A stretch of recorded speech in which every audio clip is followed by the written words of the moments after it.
Hi everyone, and welcome to episode 8. Yes, 8. Episode 8. We're there already, and it's hosted by me, Chris Turner. You might be surprised, but tonight we're joined by yet another friend of mine, who fellow researcher, ufologist, and researcher into all things strange. He's the host of the 401 Files YouTube channel, and that is none other than Ben Walgate. So, welcome to the show, mate. Cheers, Chris. Thank you for having me, mate. Really appreciate it. No, you're welcome, mate. I mean, the last time we were together was Cannock Chase, was it? That's right. Yeah, it's just flown by. Like it seems like it was only yesterday, but actually a few months back now, wasn't it? So It seems ages ago. We had actually a really yeah, good trip in Cannock. I mean, you can't. I don't think you can go to Cannock Chase and not enjoy it, if I'm honest, because it's. There's always the expect. I mean, I've never ever seen anything at Cannock Chase, and there's probably a lot of people that have never seen anything at Cannock Chase. But it's like Bempton. It's one of those places that you can go there, and you just never know. And I think whenever you go to somewhere like that, and where there is just a chance, there's always a chance that you could see something strange. You can't help but enjoy it. But as it happens, that weekend, other than the event that we'll get to later in the show, that first night had a really strange feel to it, didn't it? It was almost like a really calming place, that German war cemetery, wasn't it? Yeah, really, really weird. It was my first time to Cannock as well, so I didn't know quite what to expect. But like you just said there, I mean, was that the first night? Was that where we had the low-lying mist and we was walking? Was that the second night? I think that might have been the first night. Might have been the first night. I Yeah, mean, it was the first everything. night. Yeah, the stage looked set, didn't it? Yeah, and I For think the something to second night we happen. went into the woods and we sat around having a little chit chat. But the first night, like you said, was deadly silent, low lying mist, just walking through like the notorious Cannock Chase. It was kind of surreal. Yeah, and if you turn up and you've never been to Cannock Chase, it's everything that you hear Yeah, about. It's everything, and you're all up there. And if you're on your own, well, you don't really want to be on your own. And that might be for the cryptids or the doggers. Either one of those. You don't want to come across any of those anyway. So anyway, without further ado, like most people that I get on here, obviously we've all got a background, we've all got a way into this subject. But for you, like many of my guests, you actually grew up in a house with a lot of paranormal happenings. Can you tell us all about that? yeah, absolutely. So my introduction to like the strange and weird was growing up in a house that was very, very active with poltergeist activity. I lived there for 18 years, and during that 18 years, I would say that this thing never left, or these things never actually left. There wasn't activity constantly, like a lot of people will say to me, "Well, why didn't you leave if things were so bad?" The reason being is that my mum and dad were young parents. They had 3 children. They just secured their first house, and we would have periods in the house where we could go weeks, sometimes months, and nothing would happen. But it would always come back, and it would always come back worse than before. And I think it was those lulls where nothing was happening that maybe kept my mum and dad in that property for as long as we did. But yeah, very, very active haunted house. Strange things happen to absolutely everybody, not just me. Brothers, sisters, mum, dad. The dog experienced weird things. Friends of the family, neighbours, absolutely everybody that came into contact with this house had a story to tell one way or another.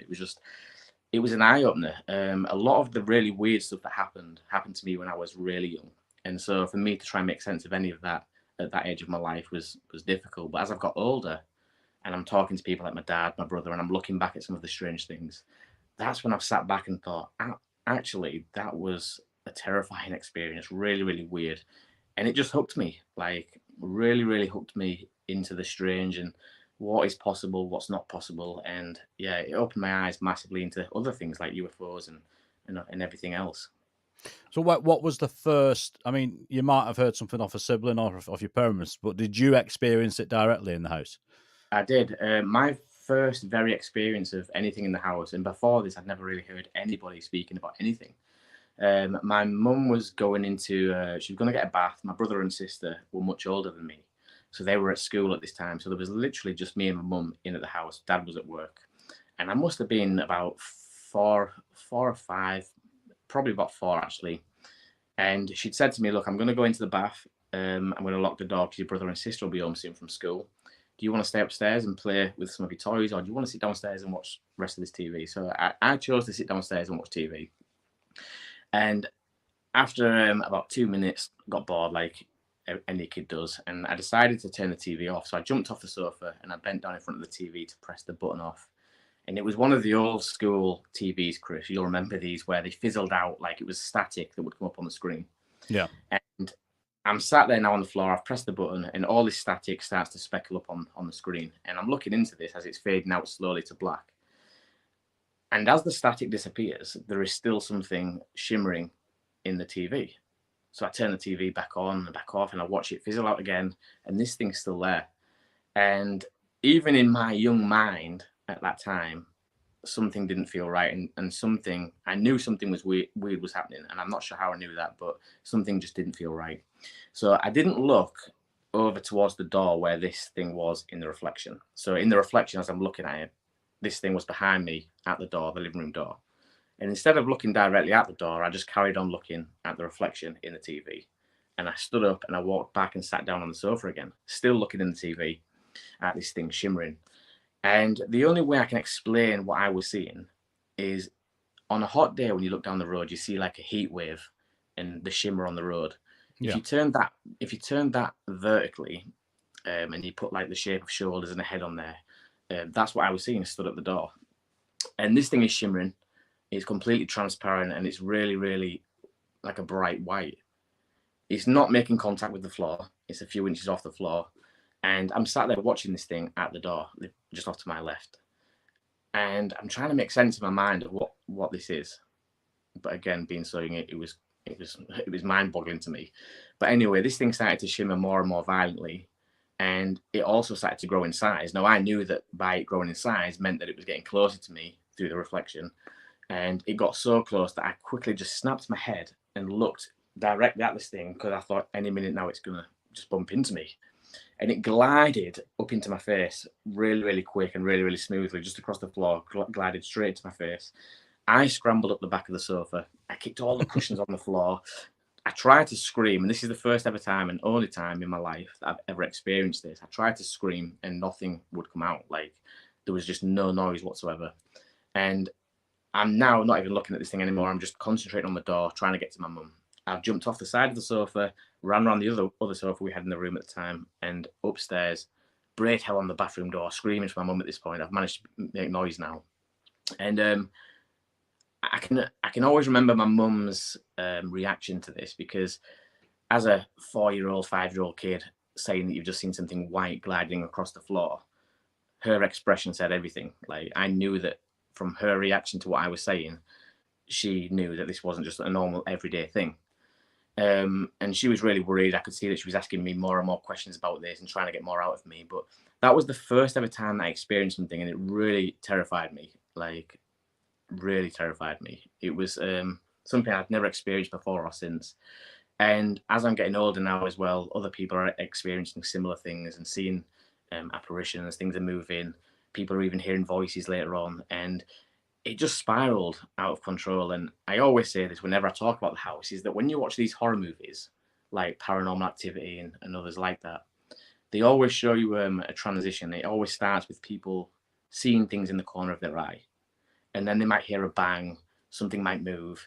And slowly it progresses into this thing eventually talking and pulling people around the house and doing other weird and strange things. And that's exactly the pattern that it took. It started off with just people seeing like apparitions and things would move, disappear, then bangs. And eventually it did start talking. And I wouldn't say that it ever directly got violent or intended to hurt anyone. I can't say that for sure. But what it did would have led people to eventually injure themselves, if that makes sense. So it never laid hands on anybody, never physically hurt anybody, but it would do things to an extent that you would run and jump from the top of the stairs to the bottom, just weird things like that. It was a horrific experience growing up in that house. So how old were you then, Ben? Ish? About 4. I was probably, I'd have to speak to my mum, but I reckon I was about 4 or maybe just a bit younger. But I'm going to say 4 or 5, something like that. So you had a long time to think about that and what that was. Have you come to any conclusions about, and obviously the other experiences that we'll talk about, a couple of them, but what do you think it was? What were intentions? Negative, do you think, or was it just being?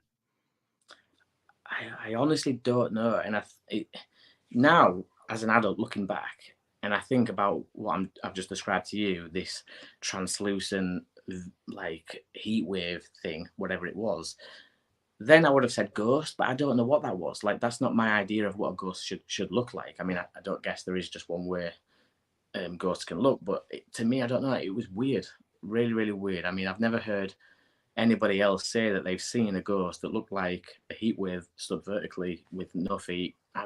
It was bizarre, honestly, it really was. So yeah, I don't know what that was, Chris. Whether it was some kind of an entity from a different dimension, or maybe it was paranormal, maybe it was a ghost. I just know it was there, and whatever it was wasn't normal. So what happened to other members of the family? What did this? Obviously, this activity ramped up. Did it ramp up to a? Did it climax with something spectacular, or how did it There's play some out? great stories. I mean, I could talk to you forever and a day about this house. Me and my brother actually recently did an hour-long, I think it was, mini podcast where we just spoke about some of the experiences, and even that we couldn't fit everything in because, like I said, it was over an 18-year period. So much happened, but one of the great stories that I like is my mum and dad was going through a divorce at the time, and my dad was literally at this point in the house on his own, and he just had new carpets laid throughout the house, and it was years later when they eventually got back together. He told me this story, and it's always stuck with me. He said that he went around the house one night, he was locking everything up, making sure all the windows and doors were locked, and he climbed into bed, and he'd only been laid there for about 15, 20 minutes trying to drift off. And as he's laid there, he heard the door to the bedroom push against the newly laid carpet. It's a very distinct sound. When you've got new carpets and they're not worn in properly, you can hear the door at the bottom push against the carpet. And he heard it push wide open, and he said that his eyes just instantaneously opened up really like saucers. He was laid there, he knew what he'd heard, and he heard pressure then being applied on the carpet, walk down the side of his bed and stop at the foot where his feet would have been. And he said that I would never, for any love or money, open my eyes and check what was stood at the bottom of the bed that night. But he said something definitely opened the door and walked down to the foot of the bed. And I said, Dad, that's absolutely crazy. Like, what was you thinking? And he said, I don't. The hairs on the back of my neck were stood up. He said, and he said that I just lied there and I just looked at the window and waited all night until the sun came back up through the window. I never moved it. And he said the weird thing was that when the sun eventually did come back through the window, the bedroom door was in fact open. So someone had pushed that door open, but what that someone was, or he doesn't know. But that was one of many.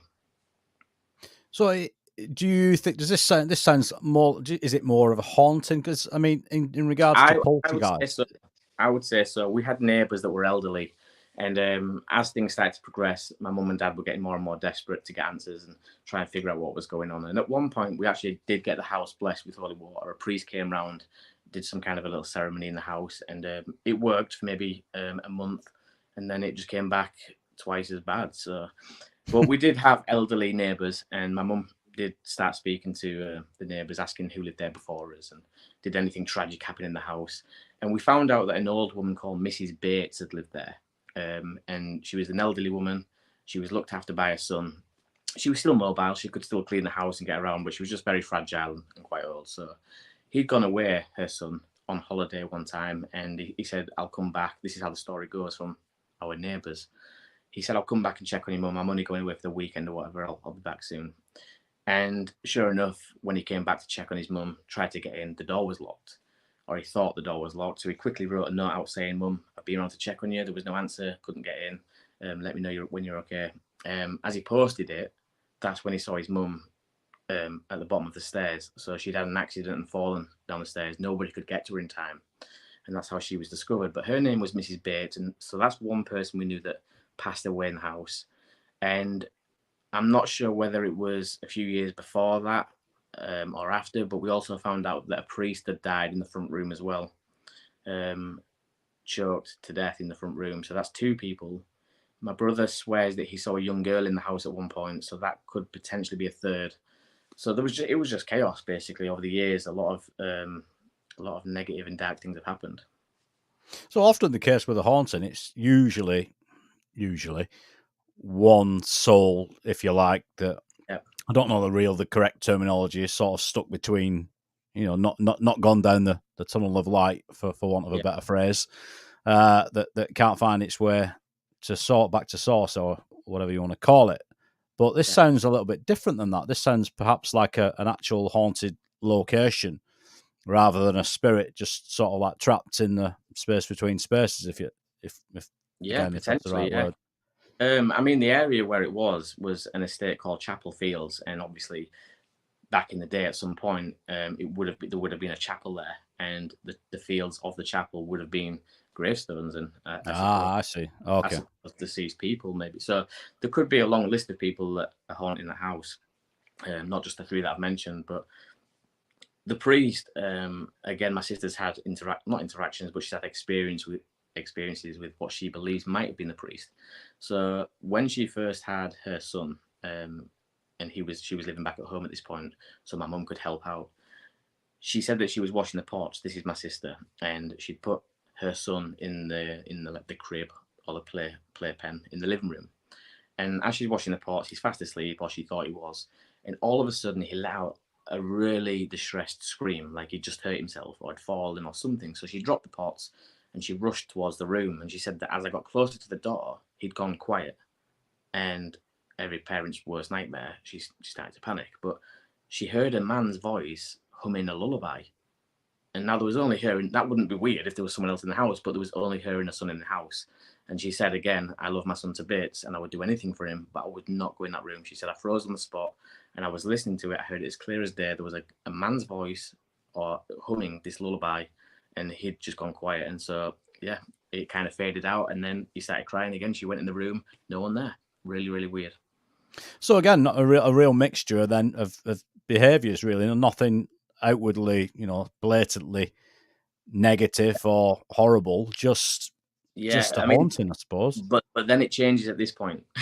So when I was saying that nothing physically has dragged anyone around or pulled anyone's hair or anything like that, there was a time when I must have been about 15, 16 years old, and it's when PlayStation first came out, and I was playing the PlayStation. I had some shelves up onto my right on the wall, and I had all my deodorant cans on, all my different smellies and things like that. And I'm playing the PlayStation, and I see one of the deodorant cans in the corner of my eye slide from one end of the shelf right across to the other.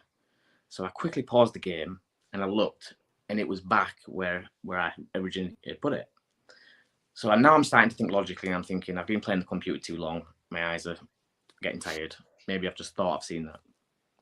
So I carry on playing, and it does it again really fast from one end of the shelf back to where it originally came from. So now I thought, right, I'm adamant, I've seen this, and I know that this wasn't just my eyes playing tricks. I know what I've just seen. So I made a little mental mark with the can that moved and the cans that were in the background. And I thought, right, I know you're lined up with this can. If you move now, I'll know.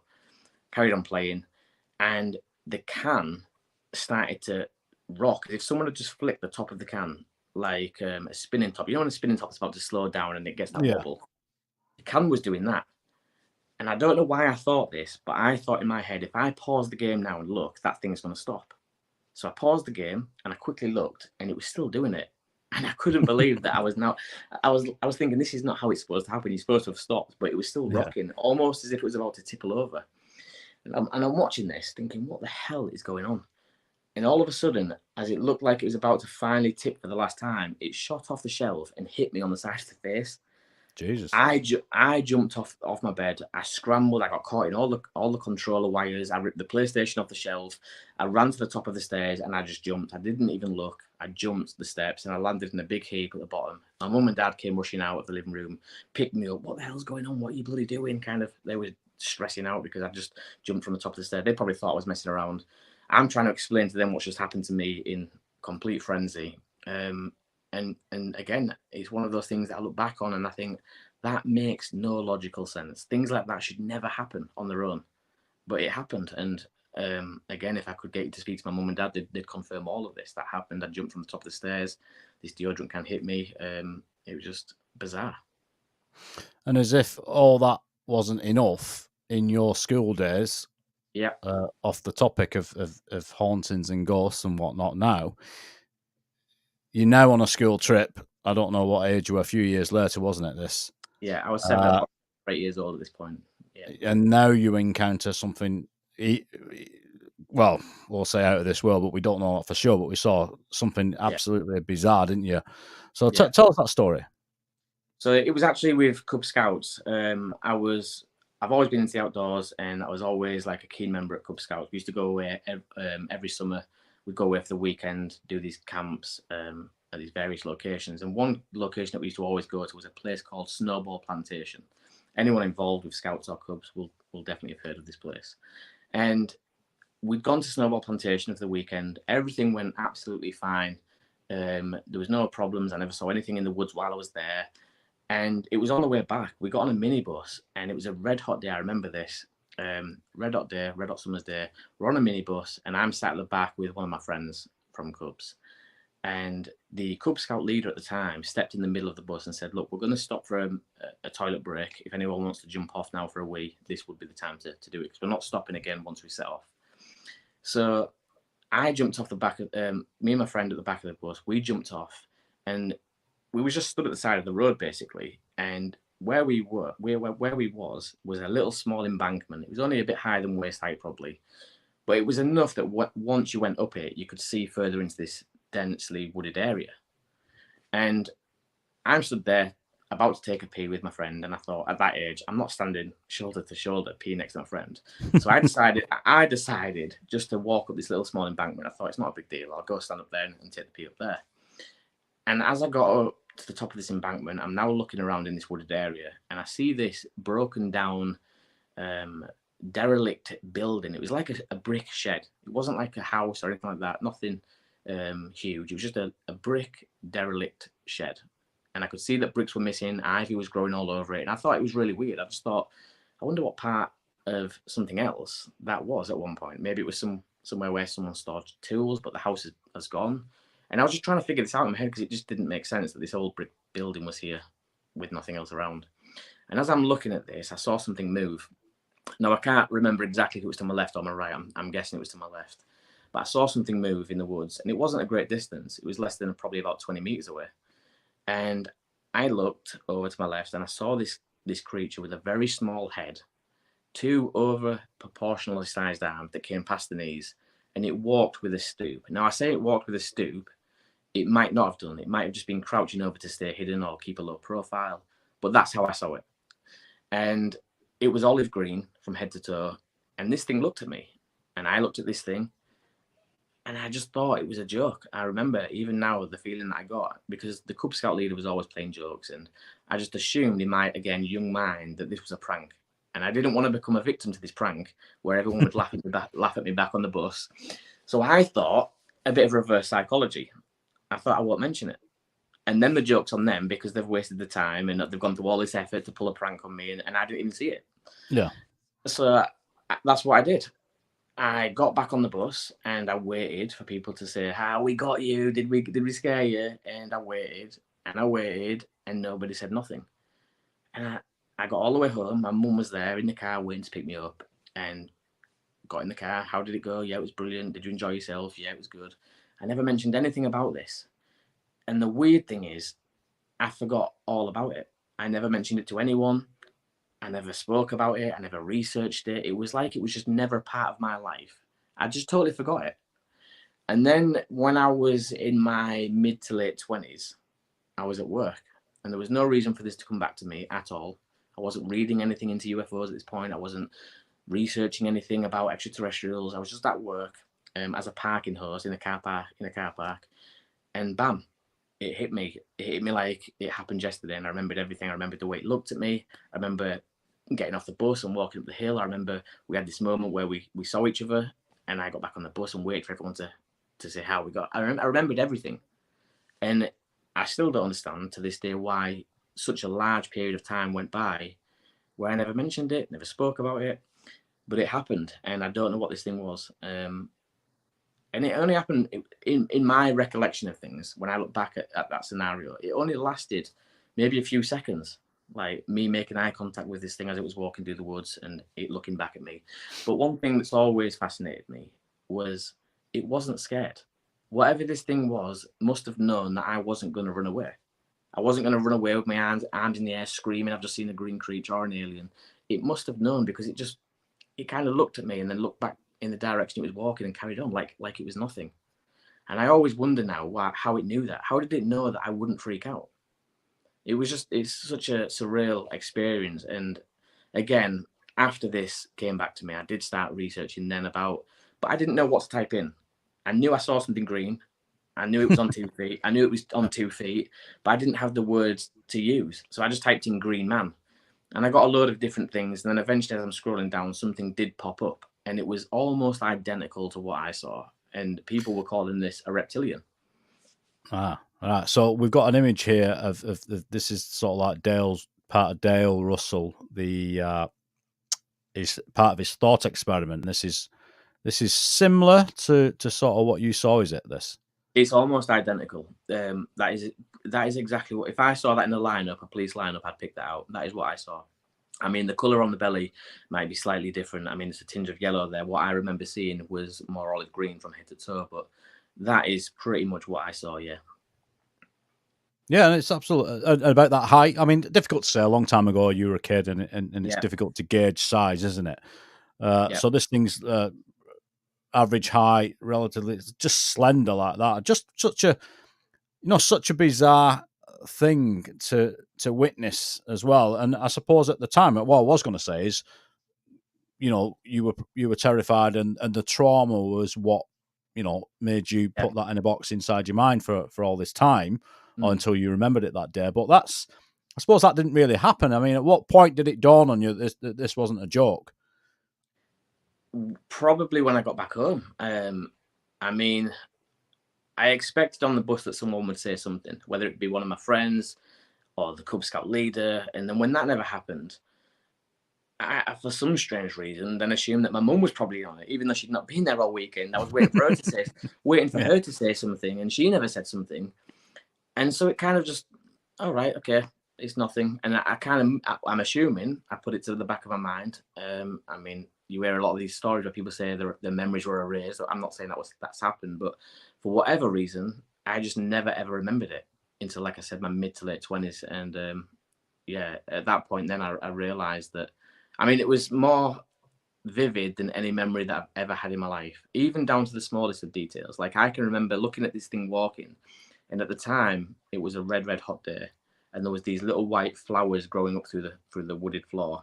And I remember thinking how strange its feet looked as it brushed through these white flowers, because it was olive green and it was on 2 feet walking through these little white flowers. And mid to late 20s, when I had that thought, I remember thinking, God, this is such a vivid, detailed memory, and I remember every little aspect of it. Yeah, it's strange. So I know you said you typed in the green man. I'm assuming at that point you came across Bigfoot then. Well, because green man. Yeah, it was more. I'm not too clued up on the green man, but it was like a folklore type guy with carvings and curly green. Yeah. It was that. That's what I started coming across. I'm not sure what that is, or where that. Certainly not what you saw. No, certainly not. So obviously when you hear the term reptilian, a lot of people will type in reptilian and they won't find that image. I mean, they'll probably find it now because it's quite common. But I suppose a few years ago, if you was to type in that, you would get, you get David Icke, and then you'd get some sort of Draco type reptilian, scary, horrible thing come up. But that's not that at all, is it? This is something. I mean, I'll be honest with you. I mean, as you know, I've been into reptilian subject for a long time, and I may have heard of maybe one or two, yours being one of them, of cases of a creature fitting that description. So it's very interesting. And this is why I like taking sightings of like this, because they're all important. I mean, what the hell that was and what it was doing. I mean, no one's probably asked that question more than you. What was it doing there? What did it want? What, Yeah, exactly that. And again, one of the biggest questions, like I just mentioned, was why? Why did it know that I wouldn't run away and scream? Why was it so confident? Does it do this all the time? Did it freeze me somehow? Did it kind of do some mental telepathy? And for some short period of time, I was stuck in a trap. I don't know why it knew, but it was just so blasé about this that that don't make sense to me. I mean, apart from bending over. I don't know whether, like, it wasn't like it was trying to stay hidden. It wasn't, diving to the floor and covering itself Yeah. with foliage. It was just creeping through the woods. And we had this moment where we looked at each other, and it was only a brief second, and then it carried on walking in the direction like it was nothing, or it does this all the time. It was just so strange. Well, this, to me, as far as I'm concerned, this is very similar to a lot of the cryptid accounts or cases where people stumble upon something unusual. We'll call them cryptids, and they don't feel any ill intent. It feels like a chance encounter, an accident. And beyond the sighting, there is no ill feeling. There's no negativity. There is no terror. There's a lot of questions, obviously, and it stays with people as it has with you a long, long time. But absolutely, Chris. I think I you just say hit this the nail on the head. to a lot of people that ask me about what we do, and it's a case of, I mean, I've got a friend who I work with, and he says, Chris, Jerry, and he's always saying, Chris, if we're actively looking for these, in a lot of cases, either Bigfoot or the dogmen encounters, which are on the increase in the UK, why aren't we taking some sort of weapon? And I simply say, well, just because I've never ever heard. There might be one or two sketchy accounts of something of a potential threat. But there's, we don't have an account like in some of the accounts in the Dogman accounts in America, for example. So, although obviously it's a scary event, and it's because it's an unknown encounter with a cryptid or a creature of we don't know what that is. Again, it's a bit similar, I suppose, to some of your encounters in the haunted house. It's not necessarily a negative encounter; it's just unusual. Yeah. And so I'm assuming from there you went on to develop a big interest. Once that came flooding back, did you then get into ufology in a big way? Yeah, I mean, I was hooked completely after that. It was difficult to start with because, I mean, I got a lot of ridicule, obviously, as you can imagine. If you start using the word reptilian, it's not a word that people like to use. But that, again, is the only word I had. And even people like my brother, love my brother to bits, but he grew up and he experienced things in that haunted house with me. And so we could always talk about that, and he would know that I'm not lying because he shared the experience. But when I started telling him about something else that happened, even he had questions, as if I was making it up, because his point was, well, why have you never mentioned this? And I completely understand that why he would think that, because I would be the same if I'd known something all my life, and all of a sudden, 20 years later, they're just now saying they've had an experience with something. But I can't answer that. I don't know why this never came back to me sooner. I don't know why it was put to the back of my mind. But yeah, it did happen, and if it happened, I'm going to talk about it. And that.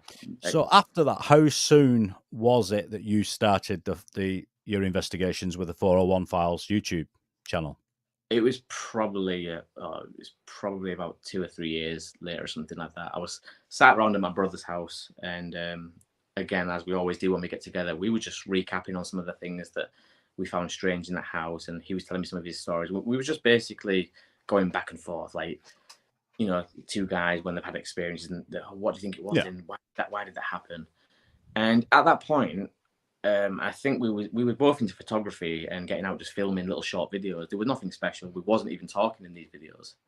And he suggested you should make a YouTube video. Like, this was YouTube was becoming a thing, and a lot of people were doing the ghost hunting scene. And he said you should make a YouTube video about some of our experiences. And we racked our brains for ages about what to call the channel. And we came up with some really ridiculous names. And all of a sudden, really ridiculous names. I'm so glad we never settled. But eventually my brother said, oh, you should call it 401 Files. And I thought, that's got a ring to it. What's that? And he said, oh, well, 401 is the error code that means unauthorized access that people get on the computers. 401, error 401. And I was like, unauthorized access? Well, that's good.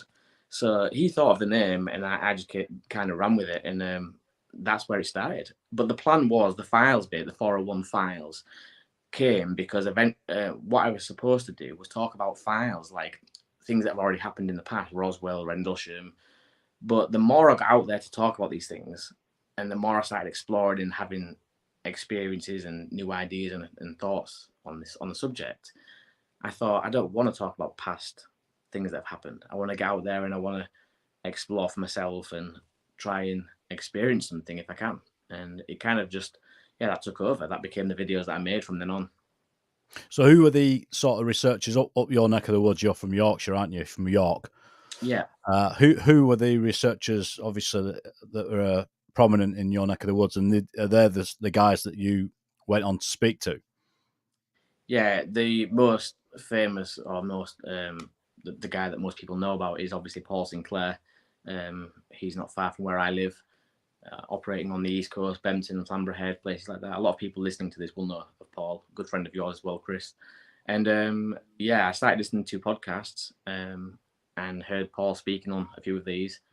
And I, again, just got so inspired by what the work he was doing that I wanted to go out there myself and just try and increase the numbers of people doing this. And hopefully, with the more people out there filming and talking about this stuff, one of us is hopefully going to have an encounter. That was the idea. Yeah, and that's the thing, isn't it? I mean, we're out there doing this sort of stuff, and we're hoping to have an encounter, even though we all know that the chances of that happening are very, very slim. Depending on where you are, you can certainly increase the odds. Absolutely, you can increase the odds of that happening. But you spoke to Phil Mantle, didn't you? Where did you find Phil Mantle?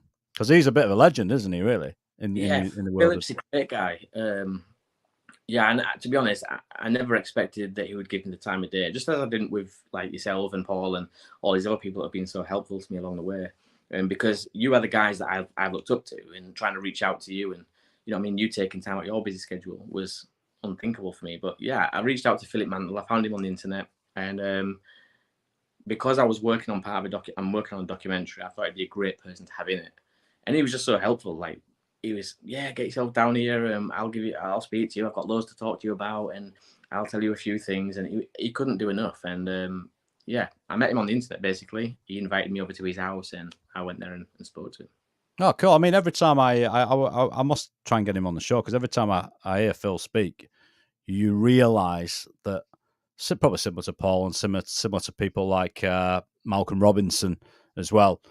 These guys have been doing this like 3-4 times longer than I have, and the wealth of knowledge that these guys have got, and they've probably got dozens of accounts that they've never even spoken about. Yeah, because often a lot of people, what you'll find, and I'm guilty of this as well. What you find is that when you watch shows, people want to talk about the same things, don't they? Yeah. They always want to talk. I mean, Rendlesham's one. They always want to talk about Ron. Same as the Roswell. It's same as that's the Skinwalker. Because we are all fascinated with these cases, but there's so many other cases, and that's what I like about Paul and Phil Mantle is the same. That he's first and foremost, he's a researcher, and he digs. He's got research methods. He's in archives. He's digging down deep into, and there's a lot to be learned from those guys. So I'm glad they're still around doing what they do. Absolutely, and that's one thing that really opened my eyes. Is, I mean, I call myself a researcher, but I'm really not a researcher in the terms of people like Philip Mantle and the old guys.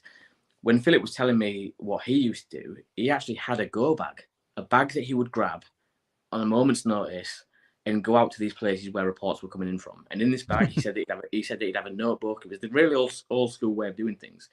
He'd have a notebook, he'd have a pen, he'd have a map, and all these different things in this bag. And he'd just grab it, and he'd go out to the North Yorkshire moors or the Dales or wherever things were coming in from, and he'd speak to these people firsthand. And beyond that, he'd even set a bus up one time. They hired a bus, he was telling me, and they just set it up in this hot spot somewhere out in the Dales. And it had a big sign, and it said, "Seen anything strange? Report here." And people would come and speak. Yeah, and people would come and speak to him. And he said that he had all walks of life. And he said, you can't imagine some of the stories that we would be told, but we built up a huge database of things. And it was just fascinating to listen to someone that's been out there doing it like that. Maybe doesn't know so much about the YouTube world or, vlogging, etc. But going back like to the roots and doing it that way, I think is just brilliant. Yeah, I think that's a fantastic idea. I know when we were up later, when we were in Cannock, we were talking about these kind of ideas, weren't we? We were talking about how to get the word out, how to get more people out, and how to get more sightings in. Because I think one of the key things is that one of the things we're always trying to do is get people to talk about their experiences. And it's not just, yes, it's fascinating to hear the accounts, but there's so much can come from helping people get that sort. And now you've done it, I've done it, and you can sort of see the shoulders relax once they've shared this information with someone that's willing to listen and take it seriously. So it's definitely always worth doing. And I'm glad, from what I can gather, that there are a lot of people like us starting YouTube channels, or even just getting out and about. And like you said, they might not be YouTubers and they might not be filmmakers, but that doesn't matter. Just get out and do it. And anyone can do this stuff. If you've got a phone, you can get out and do this, and you've got access to a computer. Anyone can do it. And it's something that I always encourage people to do, because I think it's well worth doing. So here we've got a question, Ben, here from Rod. Thanks, Rod. This is for both of us. You can answer this first, Ben. Do you believe some people are more susceptible to experiences than others? Yeah, I would say, yeah. I would say that there are some people out there that, if you look through the course of their life, have a lot more experiences than just your average person, say, who's had one or two. There's people out there that claim to have had tens, hundreds of sightings. I'm not sure why that is. I'm not sure what makes someone more susceptible than another person, but I do believe there are people out there that are more susceptible. Do you think there's anything particular about your family that sort of... No, nothing. We're just a normal family, and nothing's happened since. I mean, it's not like we've gone on and had further experiences with the paranormal. It ended at that house. So no, I don't think there's anything special. I think it was, if anything, it was the location that was probably special. Yeah, I would say probably something similar to that, but I think there is. I think there probably a number. Maybe the only thing I would say, sorry, Chris, to interrupt there. Maybe the only thing I would say is that we were young, and I hear a lot of people saying that poltergeists do cling on to young kids. Now, my brother and sister were in secondary, I believe, so they were like the puberty years, and that's the big thing that keeps coming up is children going through puberty. This is always a key factor for poltergeist activity. I'm not sure why that is. Maybe it's because they release more energy and the poltergeists feed off the energy. Who knows? But that's the only thing I would say that was special about us at that time, is that we were three young kids growing up. Yeah, it's a difficult one. I think are people more susceptible? I think that depends on the phenomena that we're talking about. Now, I know I've often talked, and researchers that I speak to often talk about all the phenomena wearing the same mask. And that is just a theory. I think there's something to it, but it is just a theory. But I think, like you said, I think where poltergeists are concerned, I think there are certain people that poltergeists do target. It might be people that have suffered trauma, but more often than not, I think in the majority of cases, this is prepubescent girls often. Right. Yeah. And that may have, like you said, that may have something to do with a particular energy signature.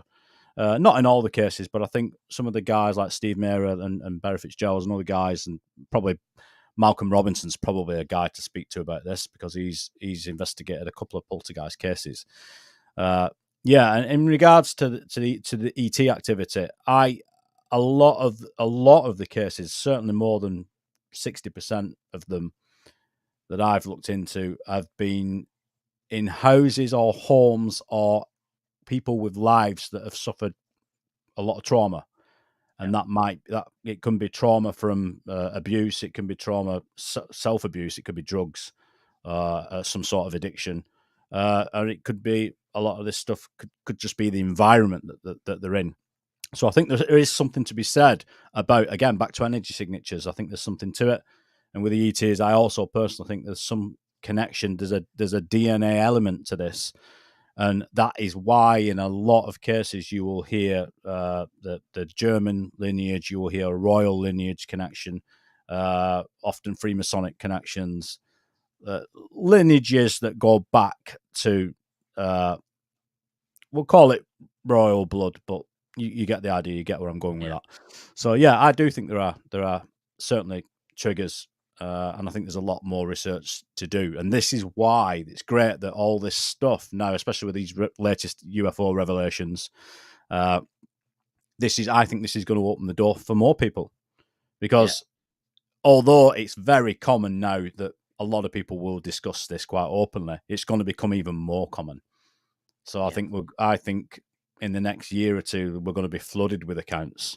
And I think there's going to be actually some major major accounts coming out about stuff like crashes and landings. You know, Paul's investigated a couple of landings that no one knew about, and he's still got to uncover some of those cases. And I think this is the same all over the country and all over the world. So yeah, in terms of ufology and the world of the weird, I think I think it's about to get very interesting, if it's not interesting enough.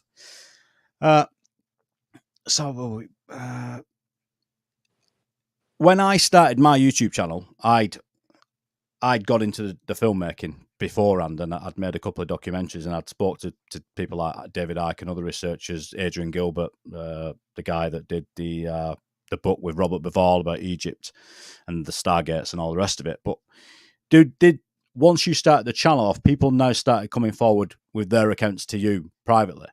Yeah, that happens quite a lot, and I think it's just because when you're watching someone for so long, I mean, I've been doing the YouTube thing now for 4 years, and when you're watching someone for so long, people start to feel like they know that person on a personal level, and I think that because of that, they're more, they feel more at ease to open up to me because they know that I'm not going to ridicule them. They know that I take the subject serious, and so I never anticipated that when I first started YouTube. I didn't think that would happen, but I'm glad that it has because it helps me and it helps them. Like, I know that I'm not crazy, and there's hundreds of people out there having similar experiences, and they've also got someone to talk to and get this off the chest. So it's a win-win. It's nice that it's turned out like that. And I noticed that you're probably like me. You've also done a couple of collaborations, haven't you, with other YouTubers, and you're good friends with Justin, aren't you? Justin, I won't try and pronounce his surname. Justin Chernopeski from Mountain Beast Mysteries. That's right. Yeah. And that's a massive channel, Mountain Beast Mysteries. A really good filmmaker. Seems like a really good guy. Have you been able? Has he imparted any knowledge with you and shared some of his Justin, experiences? He's been a great help and support, just in YouTube in general, but in like the phenomena. And because when you first start off with YouTube, you'll know, Chris, yourself, it's an eye opener. Like, you get a lot of negative comments and stuff, and even simple things. Even simple things like how to deal with negative people, and just telling me that you're never going to convince everybody, and that shouldn't be your job. You should be just getting out there, exploring, taking everything in for yourself, and then just passing that to everyone and letting them make their own mind up. Don't try to please everybody. Do your own thing. Stay in your own lane. And so little eye openers like that was great from Justin. But also just talking about how things are over there in Canada, in Alberta, because where he lives, I mean, I travel 20 minutes to the North Yorkshire Moors, which is a hotspot. He travels 7 hours to get crazy, to where. isn't it? Absolutely crazy, isn't it? And so the dedication that he's got, I mean, I go out to the North Yorkshire Moors, I'll spend a night there, in 20 minutes I'm back home again. He's going 7 hours there. He's spending a weekend or whatever and doing his investigation. But it's interesting. It's interesting to see how the phenomena changes as well. Like, we have reports of Bigfoot here, but I would say they're vastly different from the reports of Bigfoot in Alberta. Our Bigfoot reports seem to be more of a Neanderthal type being or wild man character. And obviously the Bigfoot in America and the Pacific Northwest is some 7 foot, 8 foot giant with really broad shoulders, thick neck. And it just varies from location to location. So that's been fascinating, learning how he goes about his investigations, what people are reporting there, and how that tallies up with things here. What did Justin say about the British Bigfoot? What's his opinion? Because I'm curious. He's skeptical. He doesn't believe that. I don't think Justin truly believes that a Bigfoot as he knows it could exist here. I don't think he believes that. I think that he believes maybe some undiscovered, maybe not undiscovered cryptid, but maybe some kind of extraterrestrial being, a lot like what I think, really, that whatever people are seeing could potentially be extraterrestrial. But in terms of like a Bigfoot creature, flesh and blood, undiscovered, roaming around here in the UK, I don't think he's fully convinced on that. Although he'd never ridicule anyone and point the finger, I just don't think he's convinced by it. No, and he wouldn't be alone, because I mean, we I don't know about you, but I'm the same. I've always said this. There's a small, very very small element of me that wonders about that. Just and that's purely down to the witnesses that I've spoken to and the believability factor, I suppose.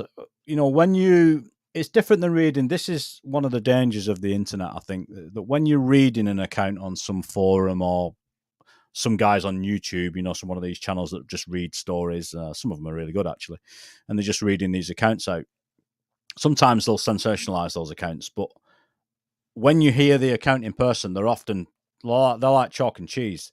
Yeah. You just don't get the sort of raw emotion or the actual, you just can't connect with a story the same like you can. So I can totally see why look, when I made Elusive and I released it, a lot of Canadians and Americans were interested, but were not at all convinced. And I can completely understand that. I'll tell you one person in the film that I think that makes me feel just still that 1 or 2% of me just wonders, and that's Charmaine Fraser. Yeah, because her account as a kid and that whatever she saw, and I think her family had seen it around the house where they lived in that rural location. That sort of sighting in a place in Scotland, very much like British Columbia, climate-wise. Yeah. It shares all the same sort of similarities. It's remote, but not in a Canadian sense of the word, or a North American sense of the word. It's remote to us, to Brits. And I've often thought about that. I still think about that now because I get asked about it a lot, about the old Flesh and Blood, and is this thing undiscovered? I'd fail to see. I can't get past, and it's a really good argument. When they chopped all the forests down in Britain, there was nowhere to go. And you can't get away from that fact unless, like I said, unless they went underground. And that's another show entirely. I do plan on getting someone in to talk about the inner Earth, because I think it's an absolute fascinating subject, because we can go down a dozen rabbit holes with that one. So at some point I will get someone on to talk about that. But absolutely fascinating. It's not like I don't want it to be Flesh and Blood. I mean, if someone produced a Flesh and Blood creature that was undiscovered here in the UK, I'd be in love with that idea. I think that's amazing. That'd be brilliant. I could think of nothing better. But when I spend so much time out in the woods, even from a child, like I said, with the cubs, I was in the army. I've done the wild camping scene. Even just as recently as this weekend, mountain biking through Dolby Forest, which is another hot spot here. And I saw everything. I mean, at one point we were driving down a really remote track, and there in front of us on the track was a deer. You see all these different types of wildlife, and I've never seen any real signs to suggest that there is a bipedal giant creature walking around here. I really hope that one day I'm proven wrong, but everything that I've experienced and spoke to people about doesn't point in that direction. Well, this will be interesting. I'd like to get your answer on this, because not that I talk about it a lot, but I'm not in love with the whole tree structure thing. However, in Canada, I think Justin would probably tell you that that's a big part of their research over there, isn't it? The giant tree, because we're not talking about 5 and 6 foot trees leant against and falling over and all the rest of it. We're talking about huge trees, all piled into some sort of strange formation out in the middle of absolute nowhere. As you said, so a 7-hour drive into the middle of nowhere. So we're not, what do you think about this whole tree structure thing here in the UK? Do you think there's something to it? I don't. I personally don't, and I'm a bit of a hypocrite on this one, because I will film tree structures when I go out. When I go out exploring, I will always film tree structures, and I'll always put them in the videos. But mainly because I know that people do believe it. I personally don't, but people do still like to see them. And there's a lot of people here in the UK that stand by tree structures, and they think that is the smoking gun in some ways, or the way that we should be looking to proving these things. But for me, I've seen trees fall in some very peculiar formations naturally, and I've seen this happen. I just don't believe that they're made by some kind of undiscovered creature, but I will always document that anyway. No, I think you're right to document it, mate. I think I still do it. When I'm out walking with my wife, which is most nights now, I'm back trying to get fit again for filming coming up. She'll often say, she'll be talking to me, and I'm probably like you. I'm off in my head's. I'm over somewhere else. I'm either looking in the clouds or I'm in the trees somewhere. And I'm the same. I'm looking for a print. Usually big cats these days. I'm always looking for a cat print. But yeah, if I film something, if I see something unusual in the trees, I'll film it, because look, I'm not certain of anything. That's right, and that's my stance. Yeah, that's right. And I'm not saying it's wrong to do it. I'm just saying at the moment, let's just keep it at arm's length for now. Yeah. I'm too busy doing other things anyway. So, but if someone has got time and they want to document this stuff, maybe there is a phenomenon, even if it's a phenomena and it's travelers or if it's poachers. I'd like to hear about it. If there is a community or a bunch of people doing this sort of stuff, even if it's something to do with ritual magic, which I'm familiar with a little bit, and I would recognize that if I came across it. Certainly, my wife would. So, yeah, we're always on the lookout for stuff like that, and I think you're right to document it. Anyway, yeah, mate, I think you're doing the right thing by doing that. So, with a YouTube channel with the 401 files, the best video, and you hear this a lot, the best video that you've got on that channel is the Rendlesham video. I'll never be able to surpass that ever. That's no, you're not. You've done it to yourself. You're never gonna get. I'll never better it. And the thing is, people have asked me, go back and do it again. I'm not doing that again. Did you see what happened? I'm never gonna. I would never put myself in that position again. But what an experience! I never planned for that to happen like that. At no point on the journey down there, talking about this trip, did I ever envision that we would actually go inside Rendlesham Forest. That was a spur of the moment conversation that we had to breach the base, and we just went for it. The plan was to go to Rendlesham Forest, talk about the camp, talk about things that happened there in 1980, pitch up, do a bit of wild camping, come back. But you know what it's like when you're with your best friend and you're at Rendlesham Forest, you're still at the perimeter fence. It came up in conversation. We should wait because we've seen a lot of places where we could potentially get over the fence. And we were sat back at camp one night, and I think it was either Junior or me that said, it'd be so good though, wouldn't it, if we could just get in? And that was it.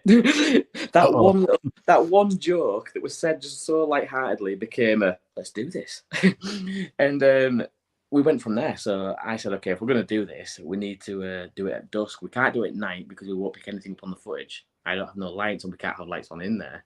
So the best time to do this would be dusk. We go over the fence, we get a few bits of video footage, and that's it. We try and get to the hangars and we come back out. But for anyone that's seen that video, it never worked out that way.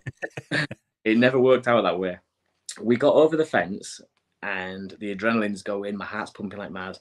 And for me, that is just an amazing thing to say because Rendlesham's been a big part of like my fascination with the subject. And to be stood there now on the opposite side of the fence where this chaos was happening in 1980, it was an amazing feeling. So now I've just completely lost all inhibitions. I'm wanting to go to this building, that building. I want to go in the bunkers. I want to get to the tower. And I was trying to do everything. And we was running through all the bunkers. And secretly in the back of my mind, I thought, we're not going to get caught here. It's like no one's been here for years. It's derelict. So I was getting confident and more confident. And I said to Junior, I really want to get to the tower, like the watchtower, because that's the place that they would have received the call from the front gate in 1980. It will have been such a poignant building at that time because you can imagine how busy it would have been, people running around, phones ringing, messages being relayed. And I just wanted to go there and say that I've been there and I've stood in the same room where the guys would have called up to on that night. So that was the plan. We decided to do it. We said, let's go for it. And we started to head out from the bunker towards the watchtower, or control tower, sorry. And as we're getting there, there's like it must be like 50 meters, maybe just a bit more, of a grassed area leading up to the control tower. So we're making our way across there, and Junior says, do you hear that? Junior's my friend, by the way, that was with me. And Junior says, did you hear that? And I never heard anything. But the minute he said it, I looked up and I saw a marked 4x4, like a military vehicle, coming down the runway. And I thought, oh, crap. So I just grabbed hold of Junior. And at this point now, like the realization of what kind of crap we're in is hitting home. And I'm thinking, shit, we're in so much trouble right now. So I grabbed hold of Junior and I pulled him to the floor and I said, get down, they haven't seen us. Because I honestly thought with the way they were driving, they were running the cruise and it wasn't going fast or anything. I thought they hadn't seen us, we might have got away with this if we just wait this out. And so we lied there on our belt buckles, watching this marked military vehicle go down the runway, and it passed us.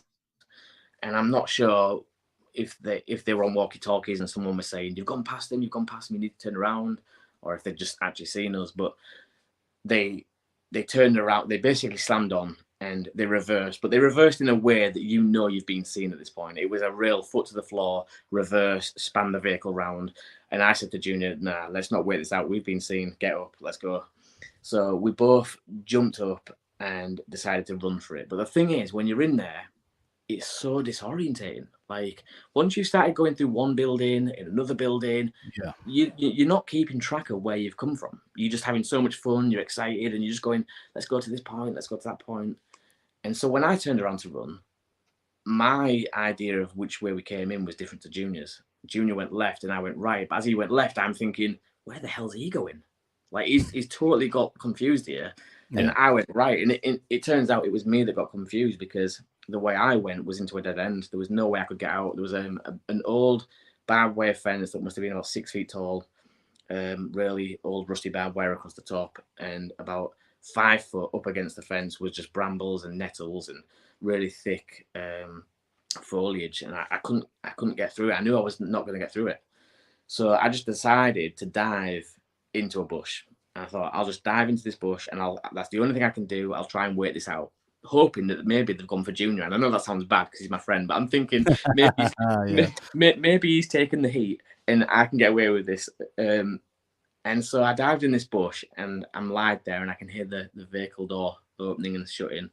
I can hear all the troops now. There's plenty more people and cars pulling up. I can hear all this going on while I'm laid there. And I can hear them all shouting, "He's over here, kid, they went this way." And it just dawned on me, and I thought, crap, like, I've just ran through foliage that's not been touched for years. So now there's going to be a clear track to where I'm laid.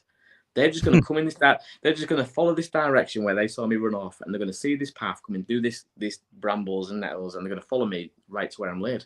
So I thought, I can't stay here. I'm going to have to get up. So as I got up and I made my way to the fence, I thought, right, I have to try and get over the fence no matter what. It just fell back on me. It was falling back, and I thought, I can't get over that. I'm going to make too much noise. And at one point, I thought I heard someone say, "Get the dogs." And when I heard that, I thought, nah, I'm not about this life. I'm gonna. Yeah, I don't blame you. Absolutely. I'm gonna give myself up. So I kind of just made myself seen by stepping out to where I knew they'd see me, and they were all stood up on top of the vehicles, like the soldiers. They climbed out and they were stood on top of the 4x4s looking. So they had a complete bird's eye view of the area. I would have been seen anyway. And they already had. So they had guys on top of the vehicles, giving directions to guys that were already making their way around to me. So I was definitely caught. And they just grabbed hold of me, roughed me up a little bit, put me to the floor, asked me a ton of questions about what I was doing there and stuff. And one of the sergeants that's on the footage, you can see all this on the footage, by the way, anyone that's wondering. He was a sergeant, and he was clearly the one that was in charge. He was saying, "Do you realize how much trouble you're in now? You've completely fucked up here. Like, you're in so much trouble." Yeah. And I was panicking. I was flapping like mad. And because I was believing everything he was saying, I thought, oh my God, I'm in a military base. This is really serious, especially with the stuff that goes on nowadays with terrorism. Are they going to class this as terrorism? Or I was thinking all sorts. And then an unmarked vehicle came down the runway, and another guy jumped out of the vehicle, who was straight away, I could tell, was in charge of everything. Like, everyone was listening to this guy. He wasn't in military dress. He was just in normal civilian clothing. And he was just calling the shots. Basically, he was really blunt and to the point. He said to the sergeant that was just dealing with me, have you basically asked him this question? Have you checked his camera? Where did he get in? All this kind of stuff. And he was really to the point. And the sergeant said, yeah, I've checked his camera. I've done this, and I'm going to find out where he got in. And the main guy just basically said, take him back to where he came and let him out. But as we were walking out, he was asking me a few things about Rendlesham itself, the case. And not anything too in-depth. He was just basically saying, so what do you know about Rendlesham? And I was just saying, trying to play it dumb. I was just saying, just from what I've seen on the internet and things like that about the 1980 UFO incident. I'm just making a documentary, and I'm not here to cause damage or anything. And luckily, I had my 401 hoodie on at the time, so it said YouTube on it. And I said, look, I'm just part of this YouTube channel. I know it was stupid. I've made a big mistake, and that's all it was. I wasn't here to cause damage. And yeah, they let me back out, but they followed me all the way back down the perimeter fence. And at this point, Junior had got away, unbeknown to me. He'd got away, and I thought, I need to get in touch with him. So I rang him and he answered his phone. And he was hiding out in the actual woods of Rendlesham. And I said to him, look, don't come out yet because they're following me at the side in the vehicle. And I think that what's happening is they're waiting for us to get together to get us both. So you just wait where you are and I'll meet you back at the car once I know it's clear. And they followed me literally right back to the car. And I got in the car and just sat there for a little bit, made it look like I was about to set off. And then they just did a full U-turn and left. And Junie came and met me. But what an experience, like, to live that. Absolutely. Like you say, you I suppose you can consider yourself quite lucky, really, can't you? Very lucky. Like, when he asked to check my camera, the sergeant, I don't know if he was excited about what was happening as well, and it was his chance to prove himself to the lesser ranked guys that were there. I don't know what he was caught up in, but he never really did a thorough job of checking my camera, because when he said, right, let me have a look on your camera, I said, you can't do that. It's my belongings. You can't just go through my stuff. And he said, I can do what I want. You're on military property. You're on an MOD property. I can do what I want. So he kind of like grabbed my camera and I said, I'll show you. So what I did was, you'll know this, Chris, when you've got through a day's worth of footage and you're at the very end, if you press right, it takes you back to the start. So I just pressed right and it took me right to the very start, which was footage of me saying, hi guys, I'm here to make a documentary, blah, blah, blah. And so it kind of tallied up with what I was saying, and he gave me it back, and that was it. I thought, wow, that's very lucky.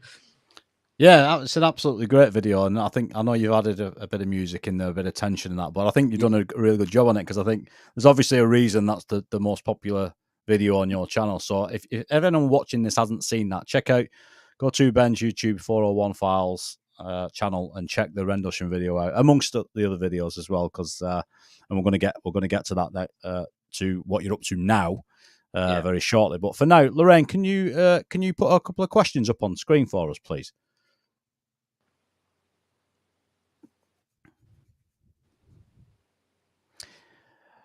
Right, so DG investigates. Thanks, DG. Are Ben and Chris planning any more trips to Cannock or anywhere else this year? What about you, Ben? Are you planning any trips? I'm not. I would like to get back to Cannock or somewhere else with you, Chris, and Mark and Jerry. That'd be good. If we could go maybe Scotland or somewhere like that, that'd be nice. Yeah, we have actually talked. I mean, we've now summer is just around the corner. I think it's a really good time to start. I mean, I've got a lot of filming to do. I know you're making a documentary at the moment as well. You want to get that finished, and I'm filming various things. So yeah, I'm going to be out a lot filming. I don't know how I'm going to fit it all in, to be honest. So we've got a lot of trips planned, and two of the places that I want to get to. One of them is definitely Rendlesham. Yeah. So that's definitely on the cards, and I expect something to go on down there, because it's a very unusual place. No, I've never been. Honestly, you will love it.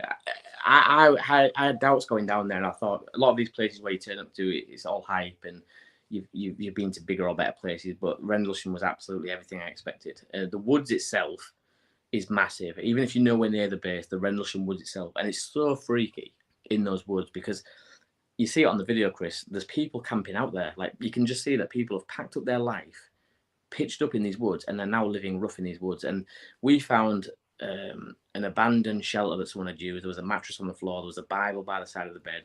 And you just build up stories of people that are out there, like, that maybe think these extraterrestrials that came to Rendlesham are demonic. And it's just an eerie place when you go, and it is freaky, really freaky. Yeah, I know a couple of researchers down there, and I've got friends that know some prominent researchers that know a lot about that place. And before I go, I'll if we go together, I'll get some locations and possible get a meetup and get some, because I think it's key. I think when you go into these places, if you can find a guide or someone that knows what they're doing, and also for particular parts of Rendlesham, I think you got to be a bit careful about what it is that you're wanting to do down there, because I've heard there's a friend of mine that's had a very negative encounter coming out of there after researching something at his house.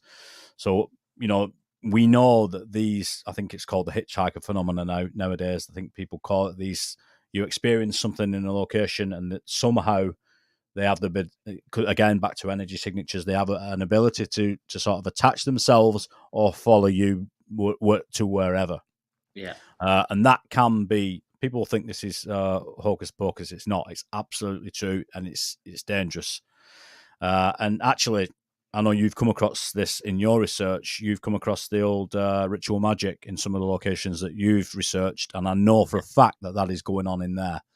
So yeah, we'll just play that with a little bit of caution. The other place I want to go to is Thetford Forest, which is, if you look at the Wildman and Dogman accounts, Thetford is a very unusual place as well. So yeah, places down south there. I think Thetford's on the southeast coast, I think, down that way. But don't trust me on that because my geography is shocking. So next question from Big Shooter is, has Ben had any encounters or reports from around the RAF Menwith Hill area? Had encounters or reports, right? Yeah, I have had a lot of reports from the Menwith Hill. That's with the golf balls, isn't it? The big golf balls there at Menwith. Is that where that is? Right. Yeah, there's been sightings actually of ETs on the ground around Menwith. I've had people talking to me about walking the dogs around the moorland that's there, surrounds the base, and seeing something very similar actually to, the famous Ilkley Moor. That's right. Something very similar to what we're seeing at Ilkley Moor, that area in there. So I've heard stories like that. Yeah, it's a fascinating place. It's I don't know whether this stuff is on the increase or whether this has always happened, but certainly whatever these things are and wherever they're coming from, certainly do have an interest in these military bases. Yeah. As we know, these military bases are built on key locations, which I think you've got a lot of ingredients there. And I think if you're a researcher and you're into this stuff, if you use those sorts of points in choosing a location to research, I don't think you'll go far wrong. It might take a lot of visits, but I think you definitely experience something or even just get an encounter, a report, because that's often what will happen. You speak to the locals, the dog walkers, the ramblers in those areas when you're out and about, you will get a sighting. I can pretty much guarantee it. Yeah, and as researchers as well, one thing that we always do look out for is patterns, because patterns are repeatable. And if we can repeat something, there's a good chance that we can prove something. And one thing that is always repeating itself is, like you said there, Chris, phenomena around military bases. If you go looking into these hotspot areas, I can almost guarantee that in a close proximity to where stuff's happening, there will be a military base, and that's always fascinating to me. That pattern is happening throughout all the different areas around the world, not just here in the UK. Yeah, absolutely. Yeah, and fascinating. I'll have to piece together a show on that and get some maps up and demonstrate what it is that I'm talking about. Maybe perhaps get someone on to talk about ley lines and dragon lines, because I've got a couple of people that I know that are into that sort of stuff. So Steve-O71, thanks Steve-O71, is asking, has either of you seen any wild man prints in your investigations or your hunts? Have you come across any prints?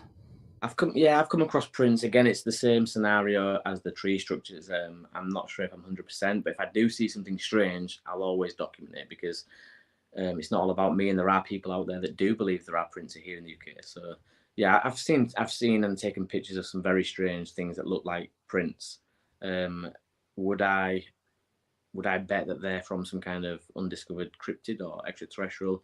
I'm not sure I would go as far as that yet, but it's definitely intriguing, and I wouldn't rule it out. But yeah, I have. I've seen prints. I'm just not sure what they're from.